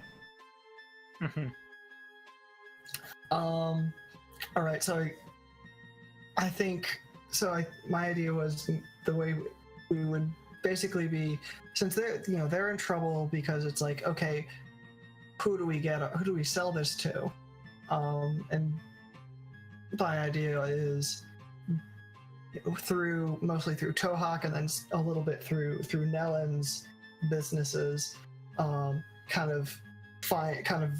supply them more, kind of a wider range of buyers so instead of sending kind of all to Chanos, they have at least some people they can send it to and get payment from around the Isle via the various business investments of a great house and a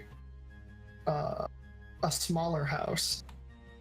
So we wouldn't be buying the whole thing, but we would basically making some money for ourselves, and also giving them basically putting some of their eggs in more baskets than just one, if that makes any sense.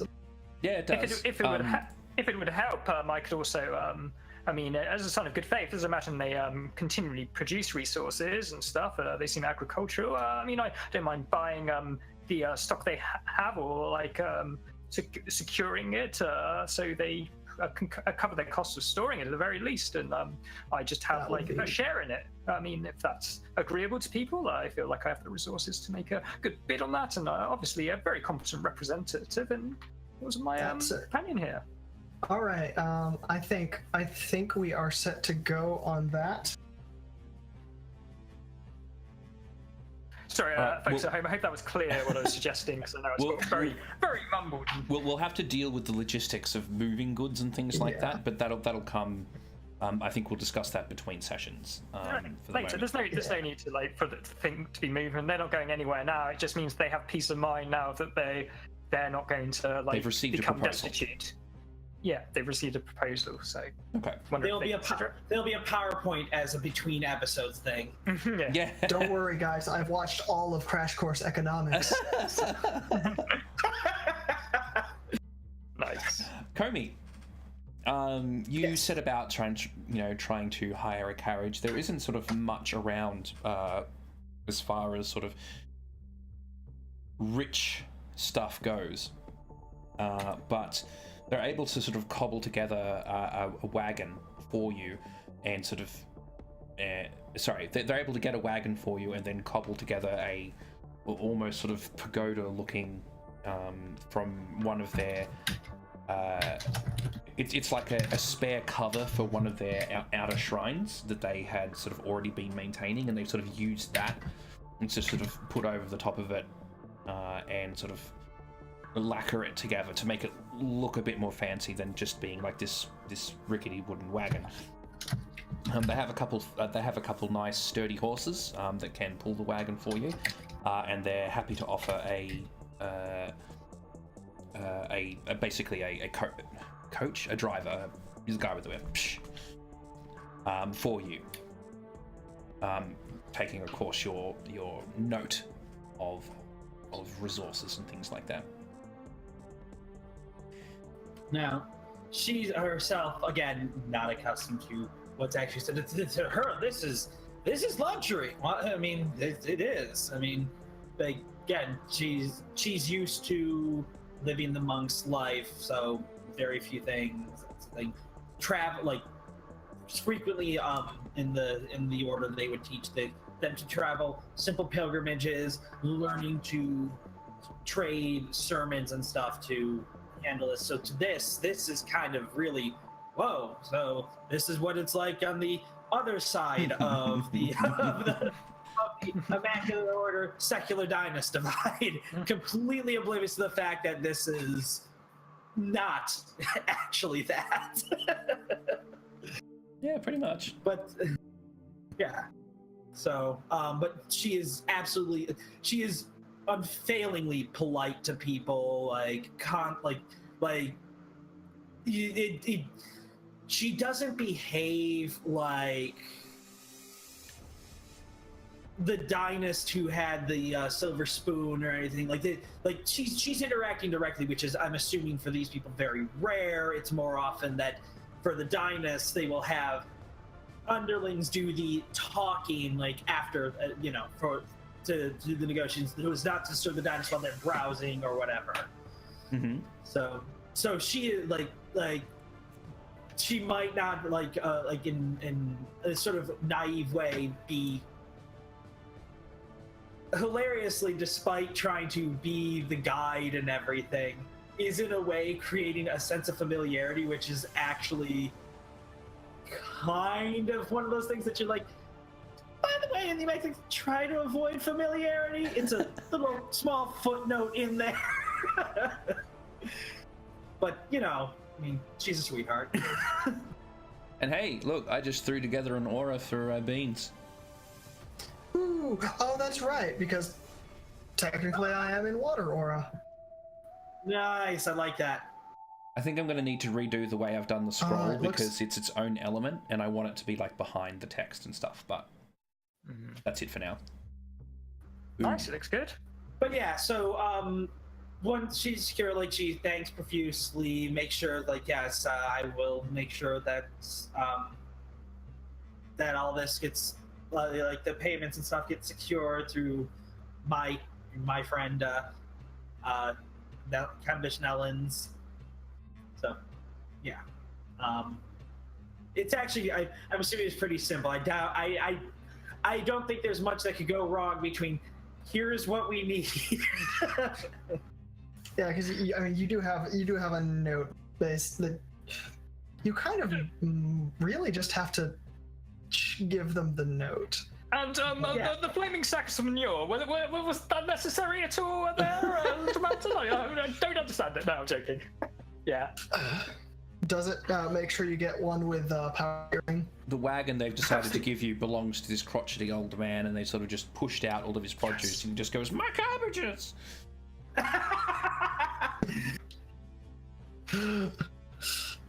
But those are cabbages that we have just invested in. So in the he just got a sweet. He's got to get a sweet insurance return. So, you mentioned that as part of this plan, you were hoping to garner the attention of some potential spies. How's that going to go down? Well, we assumed that, like, part of the carriage, there'd be, like, a staff, or, like, because, Nemos is used to a little bit of amount of luxury, he assumed that, like, obviously the coach would have, like, the driver, and maybe, like, a servant boy or two, and perhaps within them, or like the servants, that maybe somebody that would spy on us. I'm not a master of these cloak and dagger intrigue, of course. This is all just theory at the moment. And also the idea of a monk being the one making the request. So this is kind of a little unusual because monks typically don't request things of wealth. It's quite. And obviously, we've been making a stirring around town about wanting to invest in the area, so I imagine that will garner interest in said parties, whether to recruit us into their interests or see us as potential rivals, who knows? How are you going to uncover these spies, if they do exist? Well, I'm going to rely on the keen insight of our investigator, of course. Cambridge Netherlands' reputation does precede them somewhat in these matters. I've heard good stories, rumours, in party or two, so I'm sure she's more than up to the challenge. I mean, it is, there are those who have heard of the Shark of Juche. Oh, that's you? Oh, wow, I had no idea. It's marvellous. I'm honoured that you're helping in these endeavours, then. I am always glad to lend a hand. So, how does does anybody wish to accompany us as like a servant or like a go-between, or what are they called in this region, helping out here? The only person who's volunteered to help you is the coach driver. Well, I mean, that's kind enough as it is. Does this coach driver have a name? It doesn't matter if he doesn't. Very Blue Jeans. Whispered Song, a fantastic name. Is that by any chance from perhaps the east or the north? I know they have interesting names such as that, I believe. Very musical people, I've heard, if my books are anything to go by. He gives you a pretty detailed background of himself. He's just sort of very chuffed to have, some prestigious dragon-bloodeds asking him questions about himself and what's going on. So he's happy to talk about it. Essentially, he emigrated here from the north and was able to sort of set up here in this village with his family. So there's a bit of a story history there. Yeah, so fantastic. Are you coach driver full time, or is this kindly going out your way to help us in this matter? Oh, he says it's not very out of my way at all. I assure you. Oh, fantastic.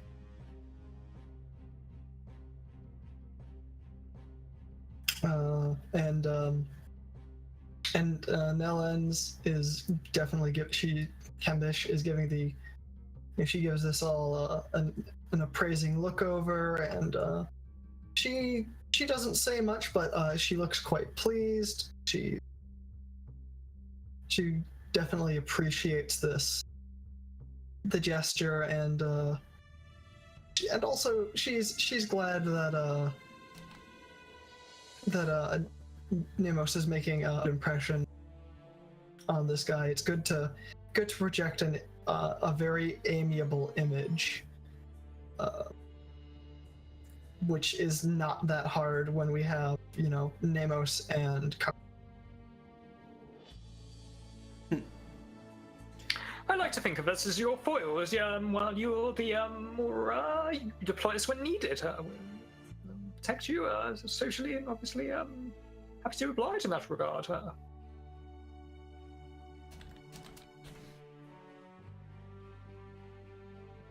Is there any trouble on the journey, or do we proceed to our location? Oh, right. Sorry, I thought that there would be more investigating that's going on. I wasn't sure.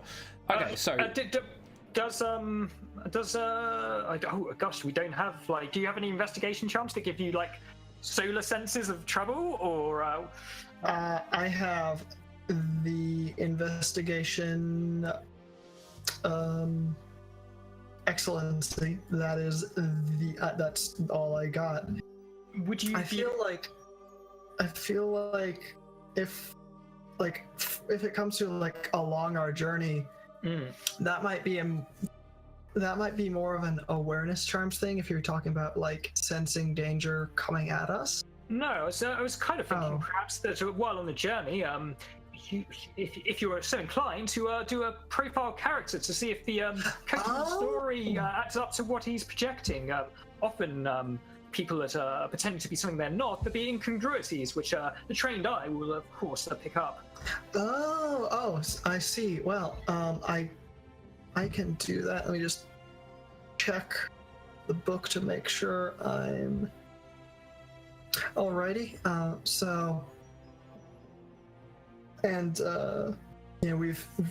We've been able to spend at least 5 minutes interacting with and observing this nice coachman. So, yeah, absolutely. Yeah. I mean, unless you reject him out of hand here for some reason, you're going to be spending the next 2 days with him. Yeah. So, I would like to. I'm going to spend. Let me see. Let me just make sure what kind of. I think this is another success adder, Excellency. Yep. So, and I'm going to just do another. I'm going to spend 2 motes again for a single automatic success, and then I'll re-roll away any any 6s. Nice. Okay, there we go. So that's Beans is rolling that. That's just gonna be 6. Do you mind? Do you mind me calling you Little Mountain? Out of character, is that what she feels comfortable with, or? Sorry, I shouldn't use his voice when I'm doing it. Do you mind me calling you by your sobriquet, the Little Mountain, or is that's whatever is fine. And how do you prefer to go by? I'm quite easygoing. I sometimes I'm considered quite eccentric. So if you wish to call me by a nickname or some sort, I'm happy with whatever. I feel we're all friends here, so I'm up for friendly nicknames. I feel it's good for bonding, isn't it? Yes. I was going to say, now we have the opportunity on the road. Would you like to learn some sorcery at all? What is your interest? I'm happy to demonstrate some stuff for you if that would help. Well, at the cloister, obviously we have to deal with spirits, so they taught us the basics of how to utilize mirrors and reflective surfaces to see spirits, and how to make it so that even when they attempt to escape, as they try to escape in their unrighteous ways, so that we can subdue them even without being able to fully reach their realm. Yes, fascinating. Essence plurality and the way that certain wavelengths around theirs don't mix. It's gosh, I could tell you about some fantastic theories and experiments that would maybe I shouldn't. I don't know.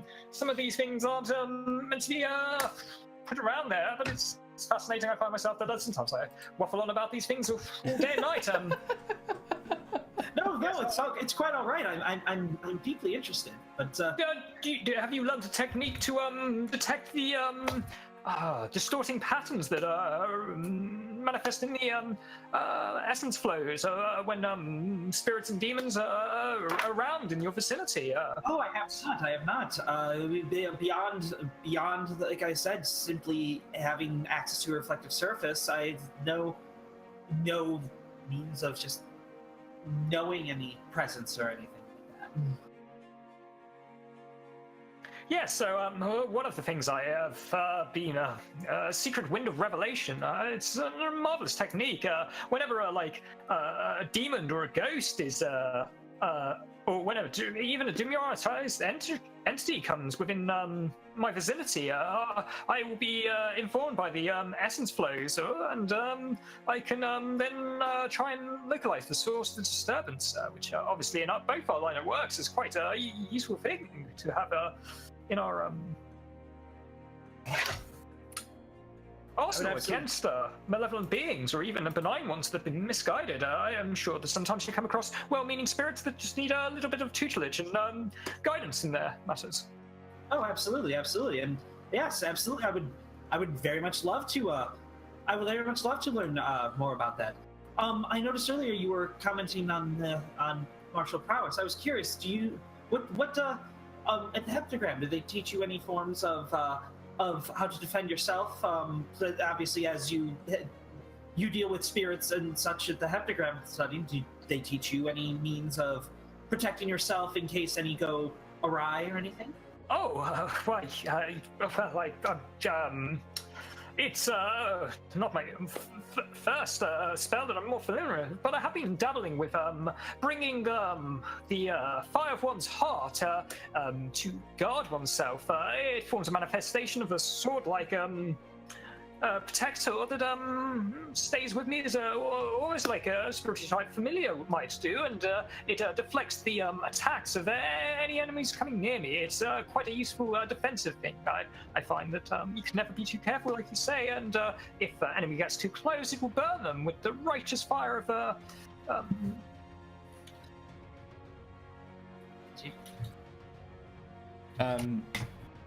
Sorry, Beans, did you make that roll? I did make that roll, and I just 6. So I have re-rolled that 6, and I got a 3. So in total, I have received 4 successes on the dice, and then 1 automatic success from the excellency on that profile character against this coachman. Okay. So while you're on the journey, over the course of time you're going here, the whispered song sort of takes the time to speak to you about the place that you're heading, if you don't know much about Chanos already. Now, Chanos lies within the within the city Chanos, lies within the prefecture Chanos, like New York sort of thing. And the prefecture is headed by the House Cessus. Now, they have sort of one of the part of one of the wealthiest merchant fleets available here, and it's an extremely important port for them in this particular regard. However, it is also the what would you call the stationing point for the Pelops military. So there's a lot of friction in the town between the two, where not quite a race of arms, but where House Cessus tries to sort of increase its security profile so that it can't just be sort of ousted by the Pelops military, because there's this ever-presence of the Imperial Marines in the city. That's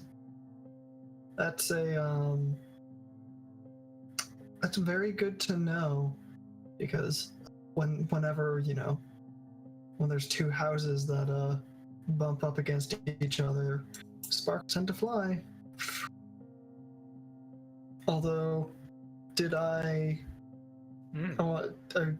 receive anything? Oh yes, sorry, I'm making my way through to that. No problem. Ooh. Thank you. So, what Kidbish can get from the Whispered Song, and it's not exactly subtle, but given your wide experience, not only in court, but in sort of dealing with other people, getting good reads on them, you know, trying to sort of construct a profile on what it is really that they're about, it becomes quite obvious to you, not so much that he has an agenda, but he definitely has a preference for the Pelops side of things here. As you can sort of just get the impression that he's not very happy with the way that the Cessus household has been keeping up the prefecture, and there's a little bit of almost dynastic racism, almost. See, Cessus isn't a particularly prestigious house. In fact, Cessus himself was a scion of Nellans. And so they are necessary but tolerated as far as this person is concerned, and that the business of the area would be better left to their betters. Oh, that's completely and utterly unaware of who it is exactly that they are speaking to. And I'm gonna say that Cambish, the whole time she just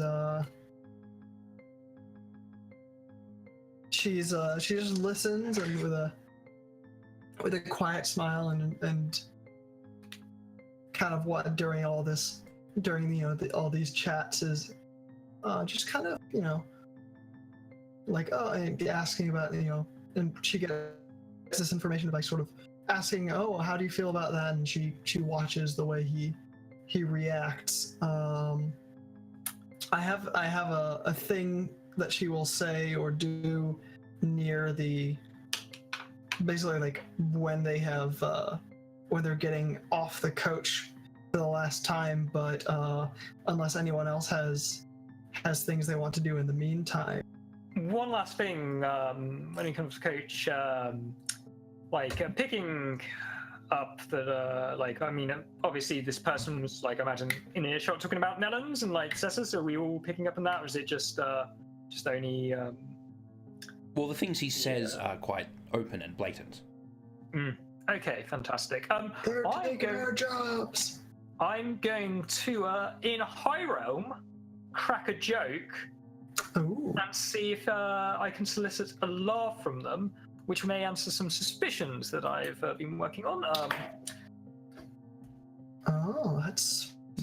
So, without boring you all with the very elaborate setup of this joke, basically for the viewers at home, the punchline basically is that they all turn up to this party and find themselves faced with a rather underdressed, shall we say, Sinus contingent that are all in, how do we put it, natural form, shall we say, and the whole joke is assumptions about dress codes and stuff, and it's a little bit of a joke. It's for their more wilder reputation, of course, and we were making fun of other houses, so I'm sure that it's good humor, of course, but it's a little bit crude, but not on the wrong side. It's definitely a joke to be told around friends, but it's not scandalous by any means. It's very mild in its wildness, which, as you know, Sinus has quite a reputation. So, can you please give me a manipulation plus presence roll? Presence. I was hoping I could do it under socialize, as I'm socializing with friends, telling a joke.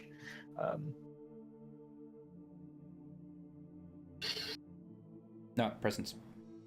Okay.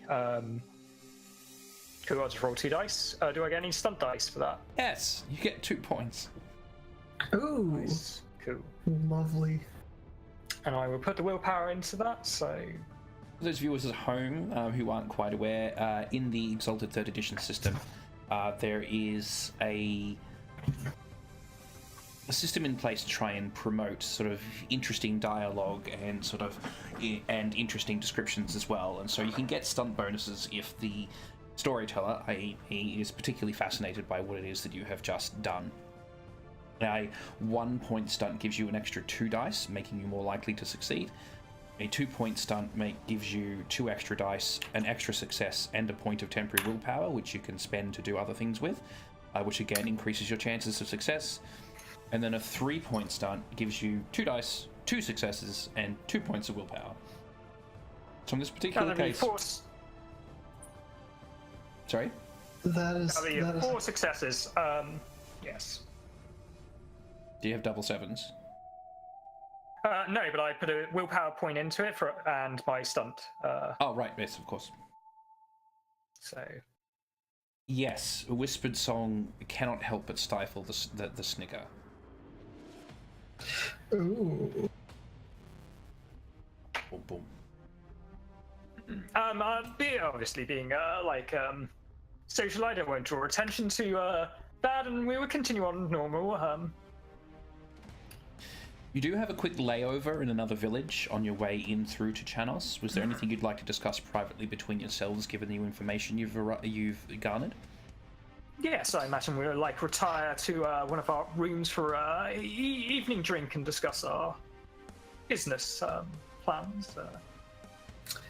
So, I will send out an invitation to them both on paper for evening drinks. Good. Kenbish will come along. She's pretty impressed with that ruse with the joke. That was a good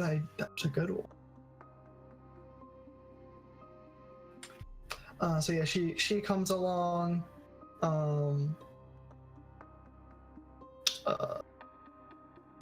And so when she sits down and she waits to see if Comey is going to come along before she speaks up.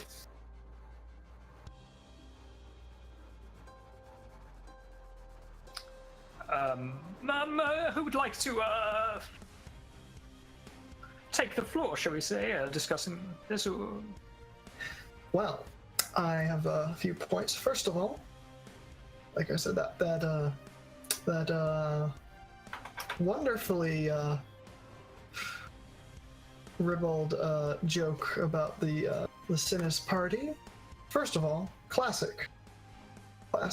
Second of all, and more importantly, our Mr. Whispered Song found the humor in it as well. I wouldn't expect him to know any High Realm. Also, I'm gonna say that she is currently speaking in High Realm herself. Quite. Cool. I just assumed that we were talking High Realm amongst ourselves. Is probably more comfortable with. I do find it odd though. A common coach driver being trained in High Realm and also having such strong opinions on matters of Dynast politics. It seems very odd. I noticed possibly even more than you have. He's I can tell. Doesn't like he's no huge fan of Cessus or indeed my own house. Oh dear, what a laugh we shall have when that is cleared up. I would not want to be in his shoes. Quite. Yes, I couldn't really tell his leanings. I was too busy distracted with delightful conversation with Little Mountain over the finer aspects of occultism. But yes, he in summary, he is very much on the Peleps side of things.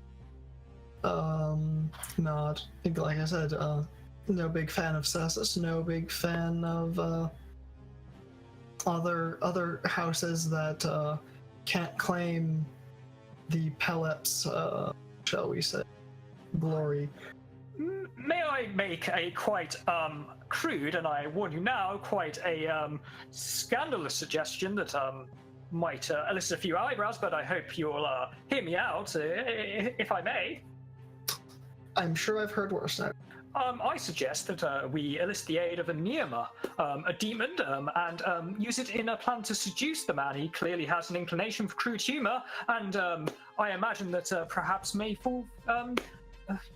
You see the alluring sense of the arm, and perhaps we can use that as to get more information on who he serves, and whether he is actually a Cessus or Pelops plant in this endeavor, and perhaps elicit more information on the actual what's going on. Clearly, if we suspect he is a spy, and if it is not the case, then no harm done, really, is there? It's just an attractive, beautiful spirit that has taken a liking to this man. Well, my concern there is, that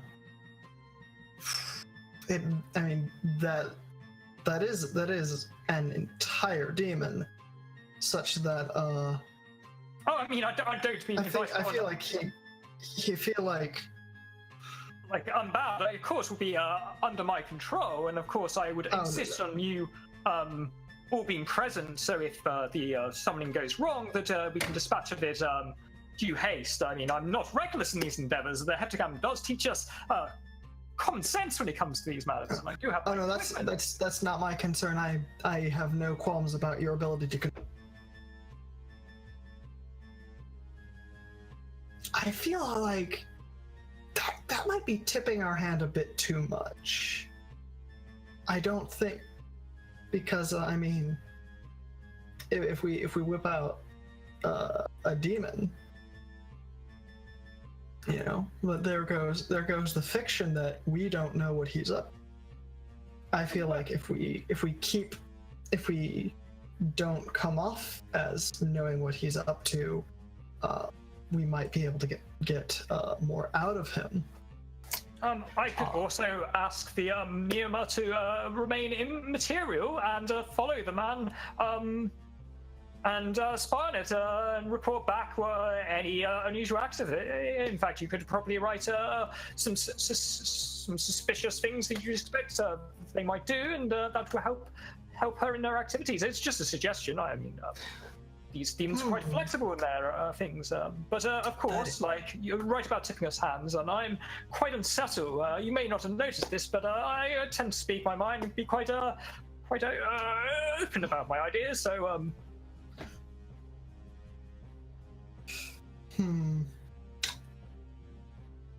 Mountain, what do you think about this?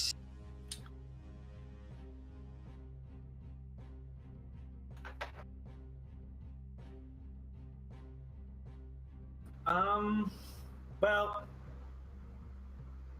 I mean, I trust that, again, summoning demons is the right of the Exalted. We have earned that right. However, I'm always a little leery about it, but, I mean, I trust, I mean, you're a student of the Heptagram. You have undergone all the training and everything. So, obviously, my hesitations are more from a... I mean, that's a spiritual sense. It's, and I don't deny that you could do it. However, I mean, I didn't notice anything wrong with him. He laughed at a joke. I mean, is it really that unusual for somebody to know high realm? But here's the thing: it's.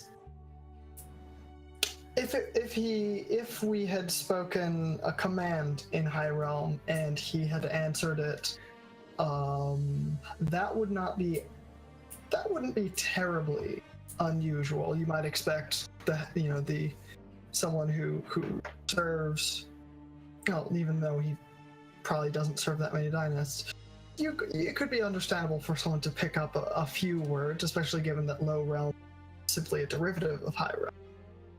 Or if, for example, one of us had said something obscene and offensive, and he had cringed, even if the tone of it hadn't been harsh, that might not be so odd. Just you can quite simply, it's very easy to pick up swear words, but he was able to follow the thread of an entire joke. That this man hasn't just picked up the odd word here there. And there's nuances to the joke as well. Yeah, I feel like this person has he's fluent in High Realm, which for a tiny, albeit very productive town, is that just doesn't sit right. So he is worth some scrutiny, but the question is how much and how do we keep it relatively subtle. A dematerialized demon would certainly be, I think, a better idea than attempting to just overtly have a Neoma seduce him. I'll admit I don't know very much about demons myself, but that's what we leave to our resident sorcerer. So I would have little objection to having a dematerialized summoned spirit tail him. Did you have anything to think about that? Either of you? I, of course, would like, obviously, because we're outside the heptagram, though this is my right as a licensed sorcerer, I would feel much more confident with both of you feeling comfortable with this. It is my first time doing such a thing outside the heptagram, and obviously in the field, as to speak. I mean, I feel a lot more reassured that we have an Immaculate with us, because obviously they can act as our spiritual guide if anything goes awry. We all suspect influence of these, but I can quite assure you that it should be safe. As long as I successfully bind their will, they'll be completely loyal to us, and we'd be able to give them briefing. But like you say, there are risks, and even an immaterial, as me and my little mountain, for my friends, talked about. Certain people can pick up on this dragon blood, so that may raise more eyebrows. I'm happy to be subtle. It's just an idea, a way that perhaps doesn't connect directly back to us to find some more information out. But I will leave it up to both of you to advise. I'm here as a occult consultant, so I'm at your disposal. I would like to note at some point during the conversation, Mountain mutters that she didn't actually get the joke and she was only laughing because everybody else was laughing. Nemos goes to and then thinks better of it. It's not a very good joke anyway. So my old uncle used to tell it though, and instinct to amuse the delegates. We never really even the sinister nobles laughed at it. So it's a fairly palatable joke, I imagine. But were you bringing that up? This is when you were mentioning him following the nuances of the joke. This is like she muttered that point. Like this is just like it was just bless your dear sweetheart. Yeah, I was just wondering if you were trying to suggest, if Mountain was trying to suggest that it was like he was laughing to be polite. But my thought that way is, to be fair, she wouldn't have brought that up as herself. But if that had been brought up, I guess rebuttal would have been rebuttal. We're not doing my It definitely seems to me like a snicker, like a smirkish laughter. If I recall it correctly, not a polite laugh. He tried to hide it, and here's the thing: if you're laughing politely. So the upper crust, for the benefit of the upper crust, you don't hide it. I mean, as somebody that has spent time practicing their laughter for social events, I can give you a quick rendition of a certain laugh. You might find yourself, a servant in lower station. If that would help, Little Mountain, I don't mind. I mean, it's not a big deal. I mean, I just didn't get the joke.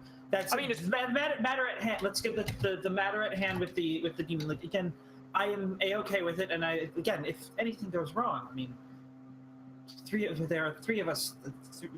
We're 3 Dragon Bloods. I mean, we should be able to handle any problems should they arise. I'm not concerned about that. I suppose yes, subtlety would be the best option here. So I defer to you as our occult expert. I believe it's not unusual, and going into particularly maybe a tent city, it wouldn't be unusual for a sorcerer to have occult aid. So I mean, if it brings any eyebrows, I could just want it for protection, maybe, or advisory capacity on the cultural norms and stuff, or maybe even a gift to sweeten the pot of any deals we do here. People have inclined taste, and so I don't think I feel like any issue would come up. We can explain away, and obviously we can use the fact that I'm not quite part of the great houses as perhaps just a faux pas on my behalf. And of course, that I mean, it's demon summoning is not terribly unusual, so I believe we can. We can do that, and of course, we don't have to advertise anyway. No, I think we can go ahead with that. Well, okay then. He moves away the room, pulls out his exceptional chalks and stuff, and equipment, starts instilling a circle of summoning and protection around there, making sure a checklist. He talks through what he's doing to Little Mountain, explaining the sorceress and symbolic reasons for it, and what kind of demon we're hoping to summon, the significance of it. While he's doing that, just to be prepared in case anything does go awry, yes. He will notice she is leaned on the Tetsubo, but she's paying attention, very interested. Again, it's more just at the ready than she's just being an immaculate, just in case. Kenbish, the one with 0 occult charms and in fact 0 occult dots, she'll stand by and kind of watch what the others are doing. So, should we go to the binding of this demon, assuming the ritual is successful? What type of demon do you actually want to summon? Do you want to summon just an unnamed demon that can spy immaterially, or do you want do you actually want a Neema or something? I think a Neema will be useful because they can act as bodyguards, they can act as advisors, and they can often do seduction and spying as well. But they're also quite valuable in Dragon-blooded society because they can create children for couplings of people. So I feel like it would be also a good offer those service could be a good negotiation tactic. So I feel like it ticks all boxes. Okay. Yes. So the way that this demon summoning works for sorcerers, for our audience, is that there are limitations set on what's going on. Now, what a demon is in the world of Exalted is, as we mentioned at the beginning of the stream, the elder or primordial gods were sort of cast down in their authority, and in their defeat they were sort of bound up in a alternate realm. Sort of their leader Malpheus turned inside out and used as their prison and sort of shunted away from the rest of creation. Demons in this particular sense are merely the progeny of those elder gods. Largely they're sort of twisted by animalistic urges and sort of the inherent sort of discomfort and hatred brought by being cast down. They inherit that a lot from their forefathers. But because they were defeated, the denizens of creation, and especially the Exalted, have been granted authority to control them through certain rituals, like, for example, sorcery. And so the act of summoning a demon can only occur at midnight, because at midnight is like in the real world, is where the veil between realms becomes thinnest, where the sort of barrier between the Malthian realm, this hellish eternal wasteland, thins enough for you to pluck a demon through the wastes and bring it back out before you.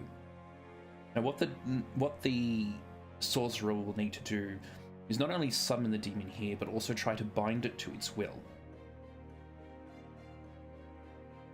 So the summoning itself is a ritual, there's no roll required, but the sorcerer does need to basically enter into a sort of battle of wits with the demon itself to try and bind it under his will. Now, this doesn't actually give the sorcerer complete mental control over the demon.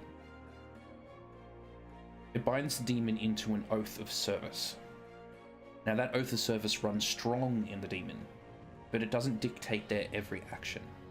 Demons are, after all, demons, and they will want to do what demons do. They have their own wishes, wants, and desires, and it is up to the sorcerer to cajole them into doing what it is that the sorcerer wants them to do. There are two possibilities.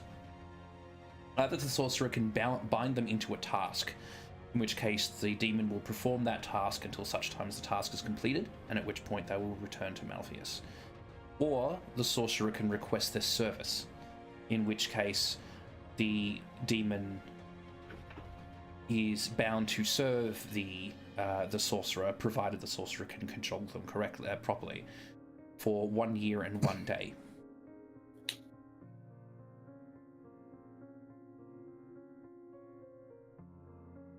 So, Toak, are you doing this in an inn? Are you going somewhere special to do this, or?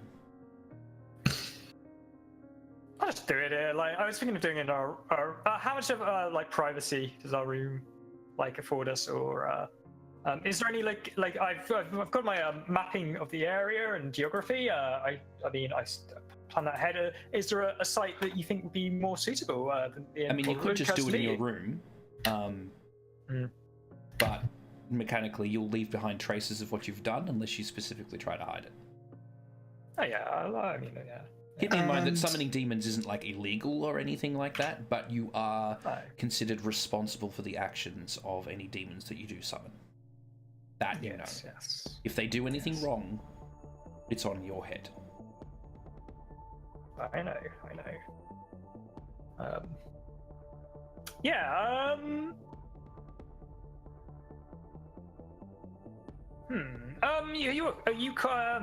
Before we proceed, I assume that in your investigation capacity, you're have some ability with maybe concealing evidence of stuff. What are you doing? Is it anything? I have some. I have some skill to hide evidence. I'm a bit better at finding it than at hiding it, but I can certainly make an attempt. In mechanical terms, that would be like a 5 dice, because I have like a larceny 2 and intelligence 3. But yeah, so I could certainly try and help you with that. And it's like, I mean, if it's like oh, a demon was summoned, it's like, what? He's a sorcerer. This is what we do. Yeah. Exactly. I mean, it's not a big thing, but of course, it's always nice to leave your in rooms as you found them, of course, and like try to look after yourself. It's decorum. So let's go ahead. I'm excited. What could go wrong? So,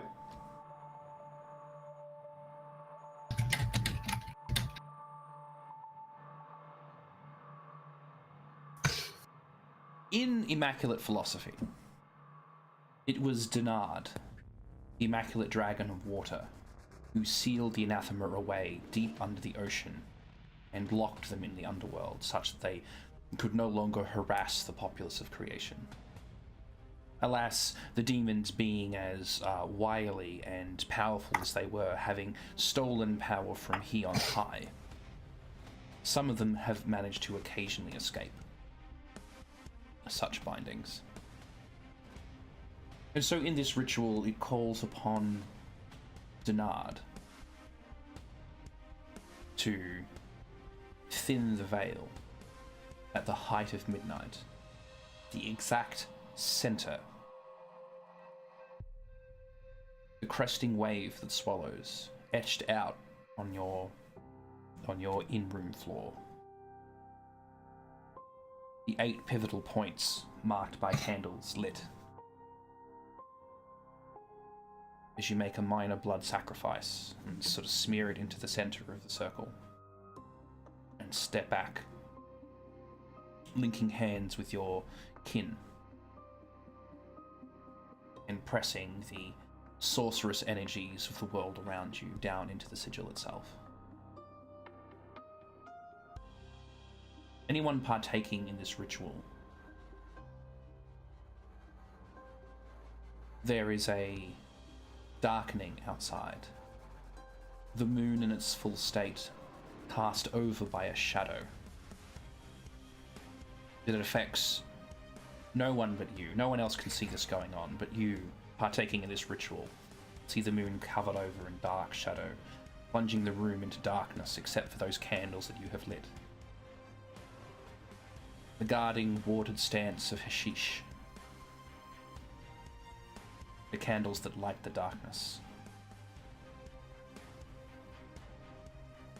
And then from the blood smear on the ground, a small tear and crack in the wood appears, as one pale hand presses out from the crevice, followed by another, pulling and squeezing it through the infinitesimal crack that you have severed through the realms.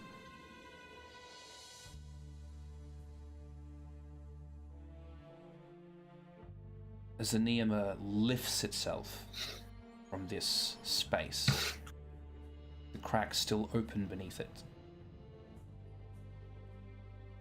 It is unearthly, strange. Bald, devoid of any hair on any part of its skin, pallid, pale, but blue.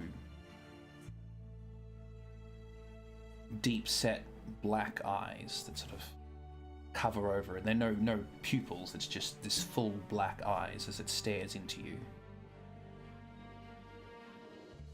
And yet, as each of you gaze upon it, it's as if you see whatever would be your ideal form, such as the power of the Neema. It seduces and tantalizes with your own imagination, and its relatively androgynous form is able to have any curtain of imagination passed atop it.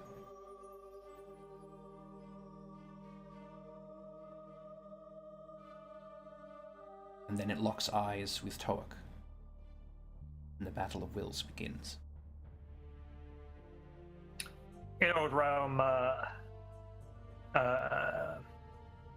Toak recites the ancient and formulaic ciphers of the binding ritual to bind this otherworldly being into servitude for a year and a day, not breaking contract once. He is mastered and been the beneficiary of the heptagrams things, and knows the words of binding art form, which helps him greater hold on to this being, funneling essence into his will as he makes his attempt to put it in.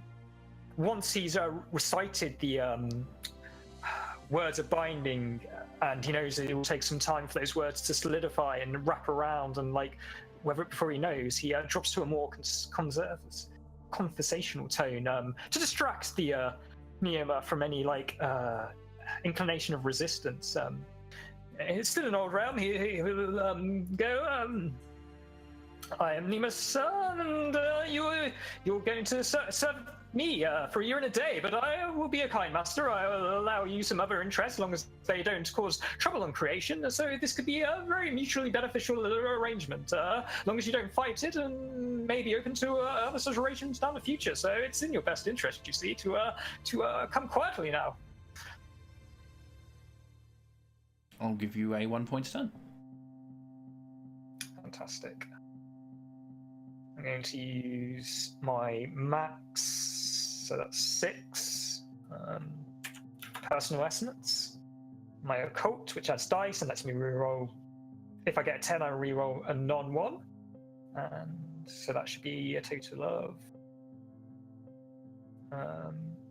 You're allowed to add your specialty for your dice pool, aren't you? Yes, Dragon Blood can. Fantastic. Yes, that'd be 6. 18, I believe. What is it? Oh, That is right. Sorry, but folks, my math brain kind of goes on holiday sometimes, so I'm dyslexic, so it gives me. so the occult excellency is a dice adder rather than a success adder. Okay. Yes, it is. Success adder would make my life a lot easier and sure thing, but Yeah. some element of risk in this. Which is probably I'm why afraid. it's not a success out. Yes. Yeah. 19 dice. I'm pretty confident in that. Oh, baby, yeah. Maybe a little bit of overkill, but it's his first time and he doesn't know. That is 1 bounce. So how many motes did you just spend on that? I spent 6 personal. 6 personal. Okay, cool. Yeah. I figure I'm probably going to go to sleep quite soon after this whole excitement's down and recuperate my energies. With rituals, you gain, like, if you successfully do a ritual, you gain 1 of the willpower back. Is that correct? But like, Yeah, any sorcery spell you complete successfully, you regain 1 willpower. 2 if it's your control spell, I think. I did not know that. That's interesting. I think. I'll have to double check that one. Do you want? It's not control spells. It's specific rituals that work with your control spell, like specific shaping rituals. Do you wish me to bother re-rolling, or is 9? I think 9 is more than sufficient. No, 9 just is another plenty. way. So it locks eyes with Toak and seems to sort of stretch back, pulling a golden hairpin from behind its head, leveling it at you malevolently before the essence of your spell takes hold. You can almost see the sort of wisps of power wrap around its wrists and ankles as it then sort of just drops its hands and bows. You called, and I have come. What do you wish? Well, if you are going to be serving me for a year and a day, you might as well get a little bit of acquaintance. May I know your name?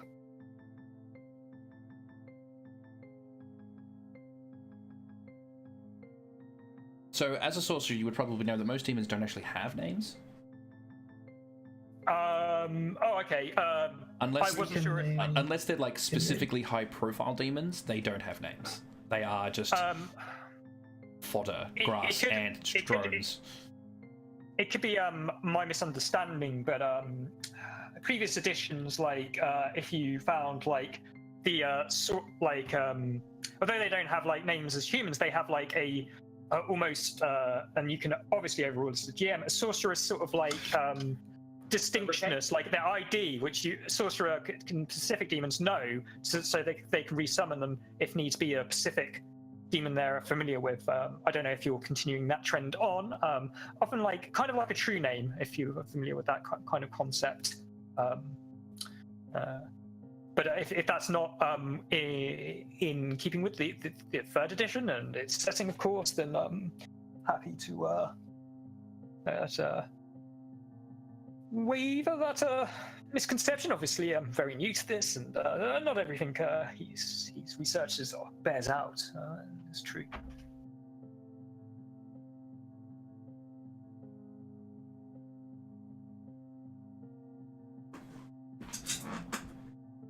Ashante.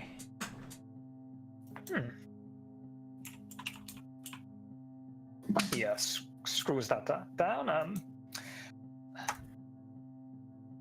Elk, out of character. Yo. Like, just to save like a very boring episode where I like basically create a like fairly concise contract of these are the like basic rules of creation, the things you don't do? Can it be assumed that the like obviously being a Hepsicam student, there's like a little bit of blurb of like contracts, basic contract things that most students would read out just to make sure that any demon you summon doesn't go on like a murderous rampage, that kind of things, so it doesn't slow down play. Can it be assumed that like you can't stop a demon from acting against its nature? Yeah, but you can like dictate like when it can act and like restrain it to some level of so it doesn't cause problems, right? Or am I assuming? I thought they were very loyal and would not like risk endangering their masters like necessarily if it was clear that what they would do would put their master in danger. So in service binding it gains a defining intimacy of loyalty to its summoner, i.e. you. Yeah. And any social influence you wish to inflict on it, it has its resolve set to 0. So it's very difficult for it to do anything other. It's very difficult for it to resist doing what you ask it to do. Yeah. But it will always perform whatever action through the lens of it being a demon and its normal nature. So what I mean by that is obviously that's how it works, folks. But obviously, being a student and pre-preparing, I imagine that Nemos Tohak would prepare like a small script of expected things that somebody loyal to him would do and perform, and things that would be bad and negatively impact him as a sorcerer, and also like he'd read out the like laws of the land and stuff. But I don't want to bore you folks with that. But so would it be safe to assume that you can have done that? Just be aware that it is not magically, mystically bound to follow this contract. You've just convinced it to. Yeah, which means it can be unconvinced. Yeah, obviously, but it has quite a high intimacy that can't be degraded. So it will know that by following those laws, rules that I've laid down, that it's been loyal to me, and not to do so would be a sign of loyalty. Obviously, when it's in the field, certain actions it would take that aren't covered it. I just want to know it has the basic understanding, so we don't get off on the wrong foot. Obviously, yeah, absolutely. I'm just warning you that you're summoning demons here. I mean, oh gosh, people give sorcerers such a bad reputation. But anyway, now have the demon's name. I believe you should probably now that the demon's safely under my purview, we should probably clean up this mess, if you don't mind, and outline what we wish Ashante to assist us with in the short term. All right, I think I know how I would like to obscure the evidence of there having been sorcery. So first, the plan is essentially, first of all, we kind of do a first go over of trying to clean things up, and then, oh dearie me, I spilled my my face makeup powder. Oh no, I spilled a drink. Oh well, we'll just have to have that cleaned up. So basically, kind of first trying to clean up the chalk and the sewing and stuff, and then kind of obscuring that with far more mundane things, presenting evidence instead of evidence of a summoning, evidence of just kind of being character and that, and then trying to clean up that. I'd like to see if I can get any stunt dice out of that before I make my roll. Can I just say, I love the idea of like cleaning it up and then just like making more mess and like causing more damage to the room with the cover up. That's genius. Love it. And absolutely dynastic. Yes. Classic. I'll give you a 1 point stunt for that. Now this would be All right. Either intelligence or dexterity plus larceny roll to conceal evidence. All right, and either way, that's a base dice pool of 5, and then that stunt you so kindly given me adds 2 dice, so I'm rolling 7 dice. let's see how we do.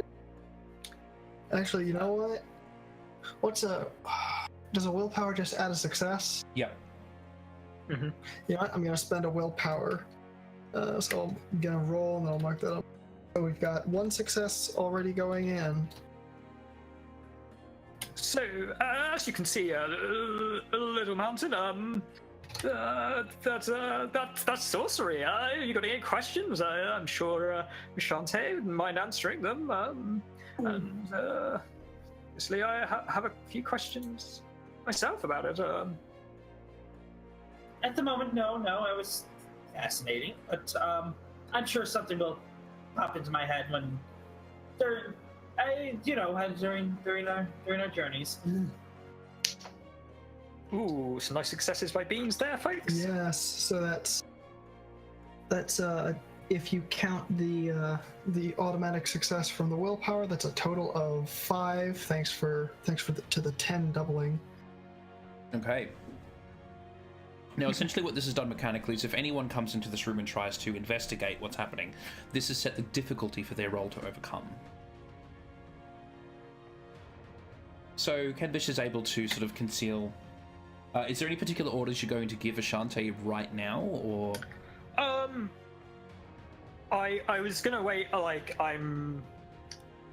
Can immaterial spirits, hear the world around them? They can still observe, right? Yes, they're able to witness and observe the world around them. They can't sort of really interact with it, though. They can't, float through walls and doors and stuff. They would need to find passageways to move through things, because they can't, open a door themselves. Oh, okay, I did not know that. I thought immaterial could pass through walls and stuff. That's interesting. I mean, obviously, probably Nemos would know that, being graduate of the heptagram. Before I give her orders, I just want to ask a question. Monsieur Shantae, let's believe that your kind, pursue certain talents and have passions in certain art forms. If you don't mind me asking, I would like to know where your particular interest and obsession lies in that regard. Music. Dance.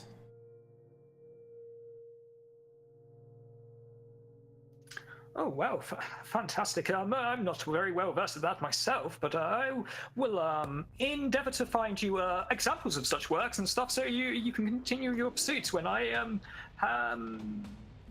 don't need your assistance. I think that's, part of the sorceress and relationship is to aid one each other in their pursuits. In actual fact, I know something of Dan. Master and his friend is quite generous. Would you be interested in a demonstration if you'd be so kind? He mentions to Netherlands, and I certainly, and I will. I'm going to find which. Alrighty. So I'm going to. Do I need to? I'm not really trying to make an influence roll. Just kind of doing a dance as an to show that there is some skill here and something to be appreciated. All right. So is that a roll? Yeah. Or? Don't bother. Okay. Cool. It is a. She gets out a fan, and it's kind of a very it is a stately and refined dance. If have you ever seen like traditional Japanese dancing where it's like the kind of very slow, it's something like that, something that you could probably see going on in a formal court. More than than like a body banquet. It's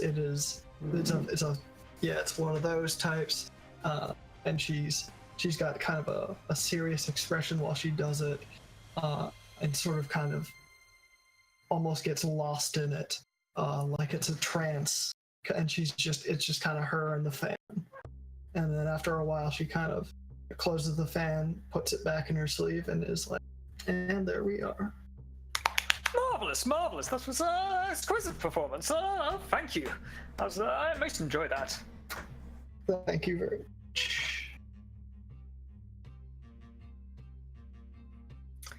So, I think before we depart for sleep, I think we'd be good to give explain to Shanta what our expectations are in the short term of how we plan to utilize our ability. I assume we're agreed with the observation and reconnaissance plan. Was that the one we wish to go for? Indeed. Tomorrow, Shanta, we're going to be departing, and we're going to be in a wagon, and there's going to be a driver that's going to be driving us. I wish you to remain immaterial until I ask you to reappear and observe this individual and whatever they do, and then at a later date, we'll ask you to report back. If the individual parts ways, I will convey some instructions in Old Realm of what to do and where to return to us and so forth. So, yes, but for the meantime, until tomorrow, please remain immaterial and watch over me while I sleep and protect me in case anything untoward happens to me. If that wouldn't be too much trouble. She bows deeply. Of course, Master. Whatever you desire.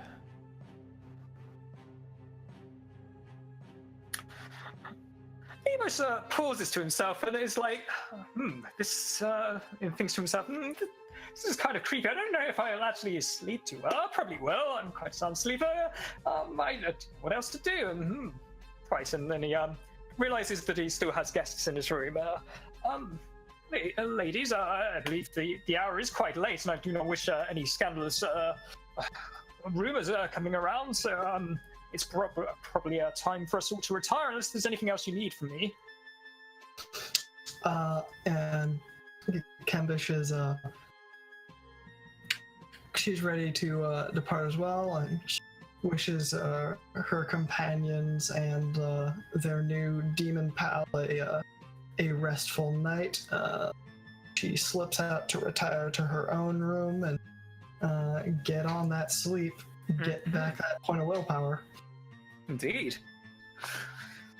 Gives a bow, and she's, again, same thing. And blessings of the dragons upon you.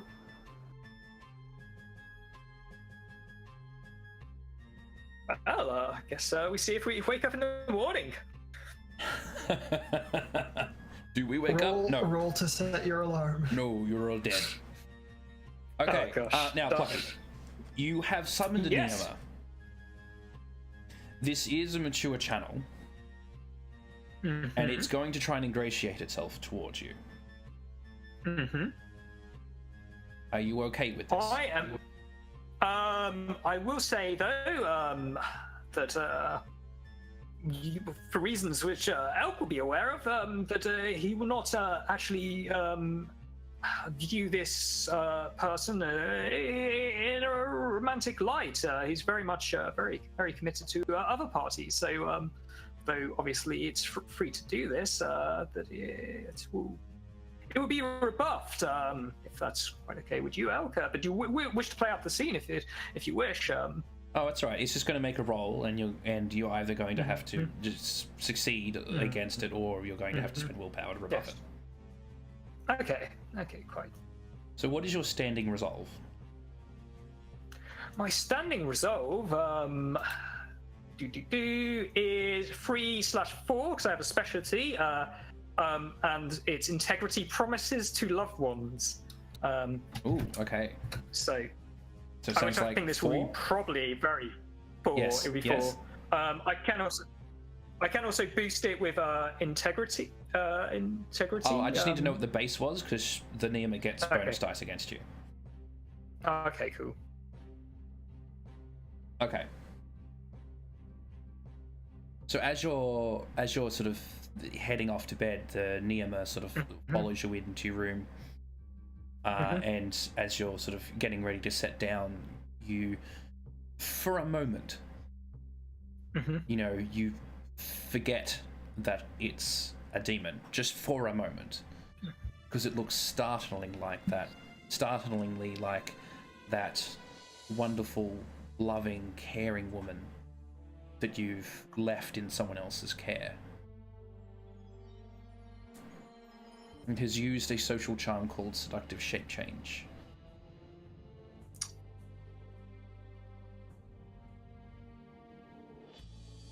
Essentially all this does is increase its appearance, but I'm just like, effectively what it's doing is it's sort of partially taking on her features, so as to sort of lower your guard against it. It's going to make a roll of, hang on, where are we? 5, 6, 7, 8 dice. Oh, I don't actually have the. I don't think I have the integrity chart of, actually. I don't. I'm so used to with Solar Exalted having the excellency. I don't, so I cannot put it further. So, whoops. You caught off guard. You could use an intimacy. I could indeed. Can I use an intimacy? Oh yeah. So if you have an intimacy that would, say for example, if you have a defining tie to your loved one, that would reduce. Yeah. But yes, the Niyama also has a merit called alluring scent, meaning whenever it's trying to ingratiate itself towards you like this, it is as if it is exploiting a major intimacy. So that would reduce your resolve by 2, and then do you have a defining tie to your fiance? I do, and it's very appropriate because it's like talking about living a happy married life. So I feel like having, you know, an affair with a demon would probably hinge upon that. Okay, so that increases your resolve by 4. Nice. So you've got a net bonus of 2. Nice. Cool. Yo. The alluring scent actually exploits a minor intimacy, not a major. I think you did say the correct number though, because you did say the correct number. Just whoops. Just pointing out. When it's reduced, minor is 1, major is 2, defining as 3. When it's increased, minor is 2, major is 3, defining as 4. Yeah. So sorry, net increase of 3 to your resolve there, Plucky. Sorry. Fantastic. That's good. See, this is the problem with dealing with demons, folks. It's not all fun and games. Like, they are creatures of their habit, and, you know, clearly this one wants to, like, try and be for my immortal soul. It's rolled 4 successes. Sorry, it's rolled how many? 4 successes. Now, if your base resolve... It's rolled 4 successes? Yeah. So if your base resolve was 4, and you've just had a net increase of 3, it hasn't succeeded. So you don't have to spend any power.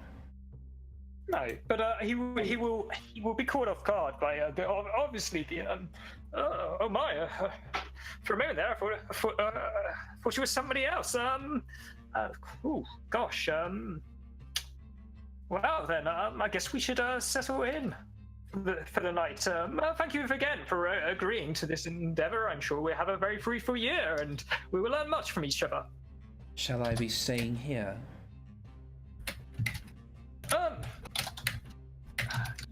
If you were, like I said before, if you wouldn't mind being immaterial and watching over me as I sleep, so I can sleep safely, that would be much appreciated. As I'm afraid for most of the in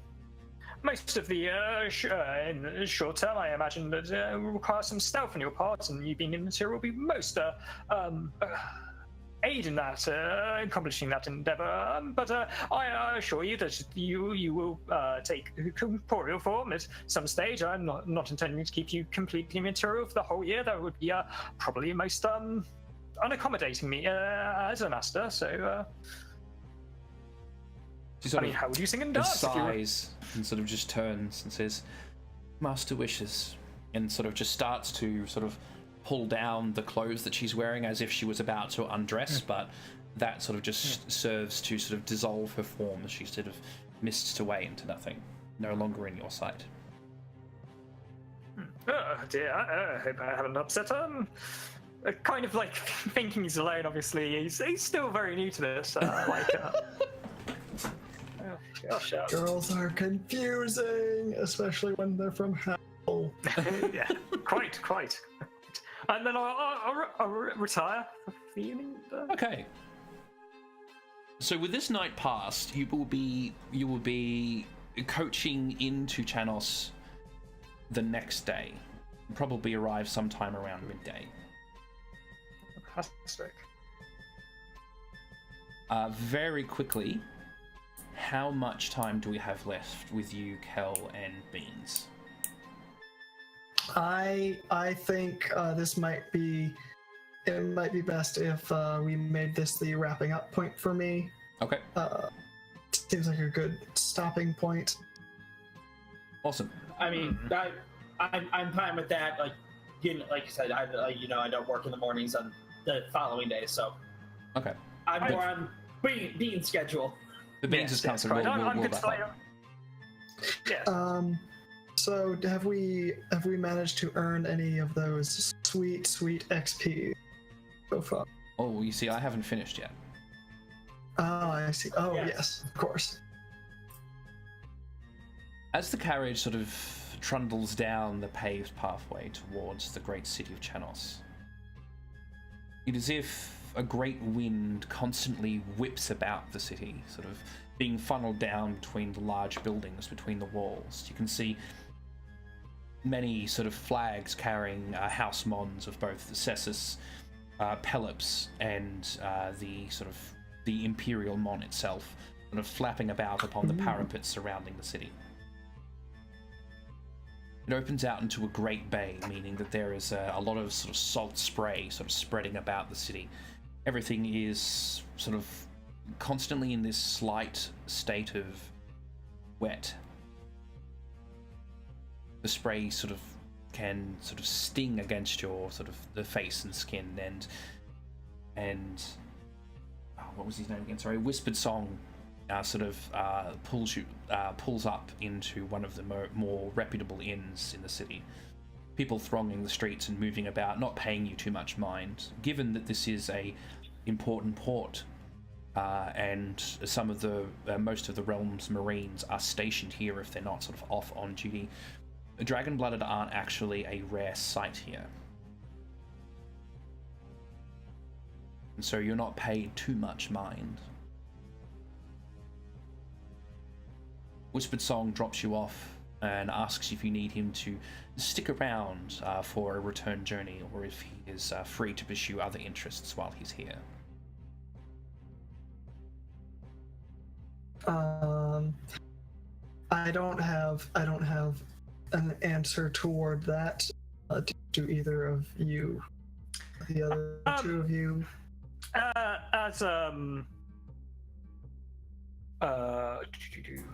Sorry. Tomac will be, as I imagine, in journey making notes. This will not be an uncommon thing. He'll write on a piece of paper and casually and say, I don't know how long our business interests would take in this, and I don't want to keep you from your own thing. So I think, unless any of my compatriots have any objections, I think it's only fair to let you go among your own errands. I will say that she pulls out a little extra payment and presses it into his hand with a smile, and artfully makes it so her outer sleeve pulls up just enough to show on her wrist a rather fetching but not extremely ornate sort of bracelet, sort of bangle adorned with the sigil of House Nellens, and her eyes meet his,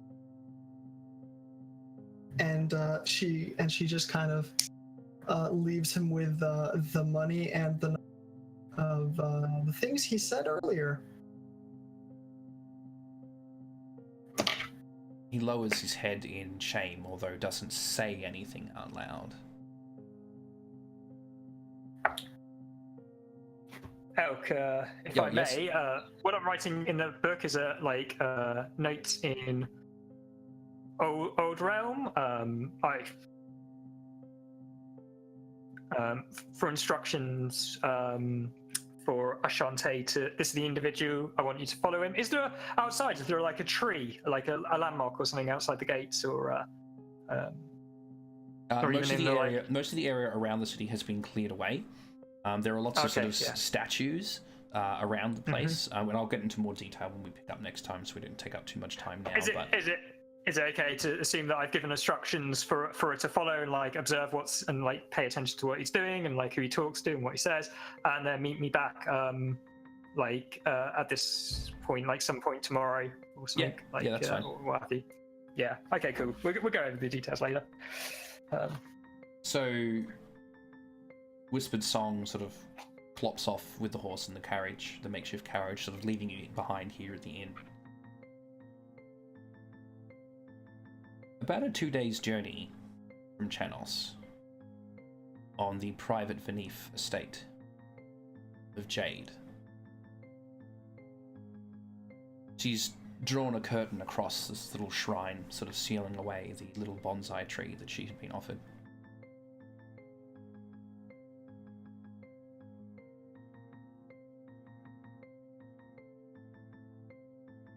And turning to her benefactor, almost her complete spitting image, if not a little older.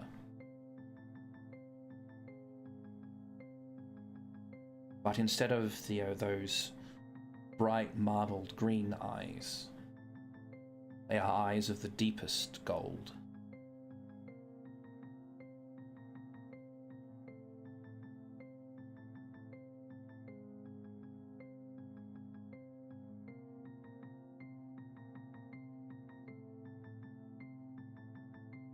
How do they rate? The golden-eyed woman sort of just taps a long lacquered nail against her chin. We fare well so far, but we shall see. We shall see. End session. Oh yeah. Ooh, give Nemus time though, folks. He messed it up. Like, I'm surprised the demon summon didn't go wrong. That's why he whacked so much essence into it. It's like, I mean, if you're going to invest heavily in something, summoning a literal entire demon is probably worth your time. That's right, folks. With Plucky, you don't get half demons; you get the full demon. You get the full hog. Like, yeah, like, so I feel You get like half a demon with a soup and salad. No, you get the whole hog. Yeah, like, I think it's nice to have the Shantae like a little buddy on. I think I quite like the character already. Like, I like all your characters. I really want to learn a bit more about Little Mountain. I hope that you like show off your like club and like smash things face. Cause I'm looking forward to you like kicking up and taking names. Oh, that's gonna be fun. But I already really like Nemo's and Mountain's interactions. I think they're gonna get along famously. Yeah, definitely. I'm gonna take those charms to help you with your studying of the occult. I don't know. Oh, I definitely plan on investing, definitely getting the excellency, because I do plan on also going into sorcery, because one of the beautiful things about Exalted is you can never have too many sorcerers. Yeah. I knew I was going to like Little Mountain, and I like Nemos a lot. He is very fun. He just, for the first moment he walked in, I'm like, he's a nice tree boy. Yeah, I'm definitely tree boy. Definitely. And it turns out the trees were a brilliant use after all. I know. I was like, oh, that's a funny character thing. Oh, wait, no. It was actually a brilliant plan that is incredibly important to the plot. Oh, yeah. Definitely. Yeah, so, Yeah, I like the business thing. I like that we're already like wheeling and dealing. I like thanks for your assistance in that, because I have no bureaucracy. I wouldn't know what to do, but I feel like it was. Yeah. I was kind of spoiled with things to do. I mean, I got to do bureaucracy. I got to investigate. I got to clean up a crime, or not a crime. I got to clean up evidence, and I got to dance. Jeez, I just got to do all the stuff. I'm really enjoying because as some who watch Invictrix may know, I play Tarala Orich on that one. And Tarala, while also a friendly character, is a bit of the opposite of Mount in that she's actually very socially cunning. So it's nice to be able to play that opposite, like, because Tarala has a lot of secrets and she keeps them close. Mountain's just like, hey, you do you. Okay, so I'm going to take a departure from Invictwitch's objective-based experience system, and for the moment, until we reach Essence 3, I'm just going to be giving you 5 experience per session, plus whatever dragon bonus that you're able to get. So you get 5 experience for this session. Thank you very much. You've each received your expression bonus, as I mentioned during the break, because that first interaction was quite interesting. What I'd like you to do, though, at the moment is contemplate, if you've got the book available to you, go over your roll bonus. So each of the aspects of the Dragon-Blooded have not so much a purpose, but a defining role in their society. And if you're able to... if you're able to sort of capitalize on that role, if you're able to sort of act in accordance with it, then you can gain additional bonus experience. Do you each know what that is, or do you need to look that up? I have mine. I can see mine. Yeah, I can see mine, and I feel like I could at least make argument. I mean, I'd be making. No, I don't know. Are we considered sworn kin? This group? I don't think yet. No. No. Because that's actually a ritual you go through. It's a simple ritual, but it's one you have to go through. Okay. But for me, I could point the fact that I definitely was in every point defending, supporting, or expanding institution or tradition in support of a major defining intimacy. Well, if we look over on Mountain's little intimacies, on her principles, the Immaculate Faith is our guide as defining, and her major intimacy is I must help others on their path. I would say she's very much into defending that sort of thing when making the discussions about the pruning and everything, and how everybody must do their part in order to strengthen, even if it means cutting away certain undesirable effects in order to make it stronger. I agree. Roll bonus. Awesome. I think I would try to argue that as a water aspect, removing an impediment to her or her group's goals using unconventional or underhanded means, specifically the hiding evidence by making another mess on top of it, is what I would try to swing that for. Okay, roll. All right. Thank you. Lucky, do you have any thoughts on yours? I mean, these are all very I don't know if I'm being too cheesy, but there's lots of justifications. But I'll give them to you. But I'm not convinced that I could be being too harsh on myself. So learning something that helps advance or protect a major or defining tie from first-hand experience, I would argue that meeting Jade Beneath and knowing that she's a contact to this benefactor, but also our handler, with my own interests within the Beneath Dynast, could definitely help me in my own like interests, because they're beneath. I want to be beneath. I've made hopefully a good impression, or at least know where to talk to. So that might help me protect my own interests. I'm being very vague about that, so hopefully Al's picking on it, because like it's okay, because that's something I baked in. I was just wondering if you'd pick up on it. Yes, yeah, roll burns. Fantastic. Excellent. And Sweet. well, that concludes our session for today. So thank you very much for everyone who's watching this live, and also thank you to everyone who's rewatching this on YouTube. I should have it up within the hour or so. Again, on my channel, it'll have its own playlist, and while you're there, you can pop over and have a check out of Invictwitch as well, where you can see both Plucky and Kel role-playing their little hearts out. Thank you very much for watching. We'll see you next time. Thanks for watching. Thanks, guys. Thank you very much. Have a nice night.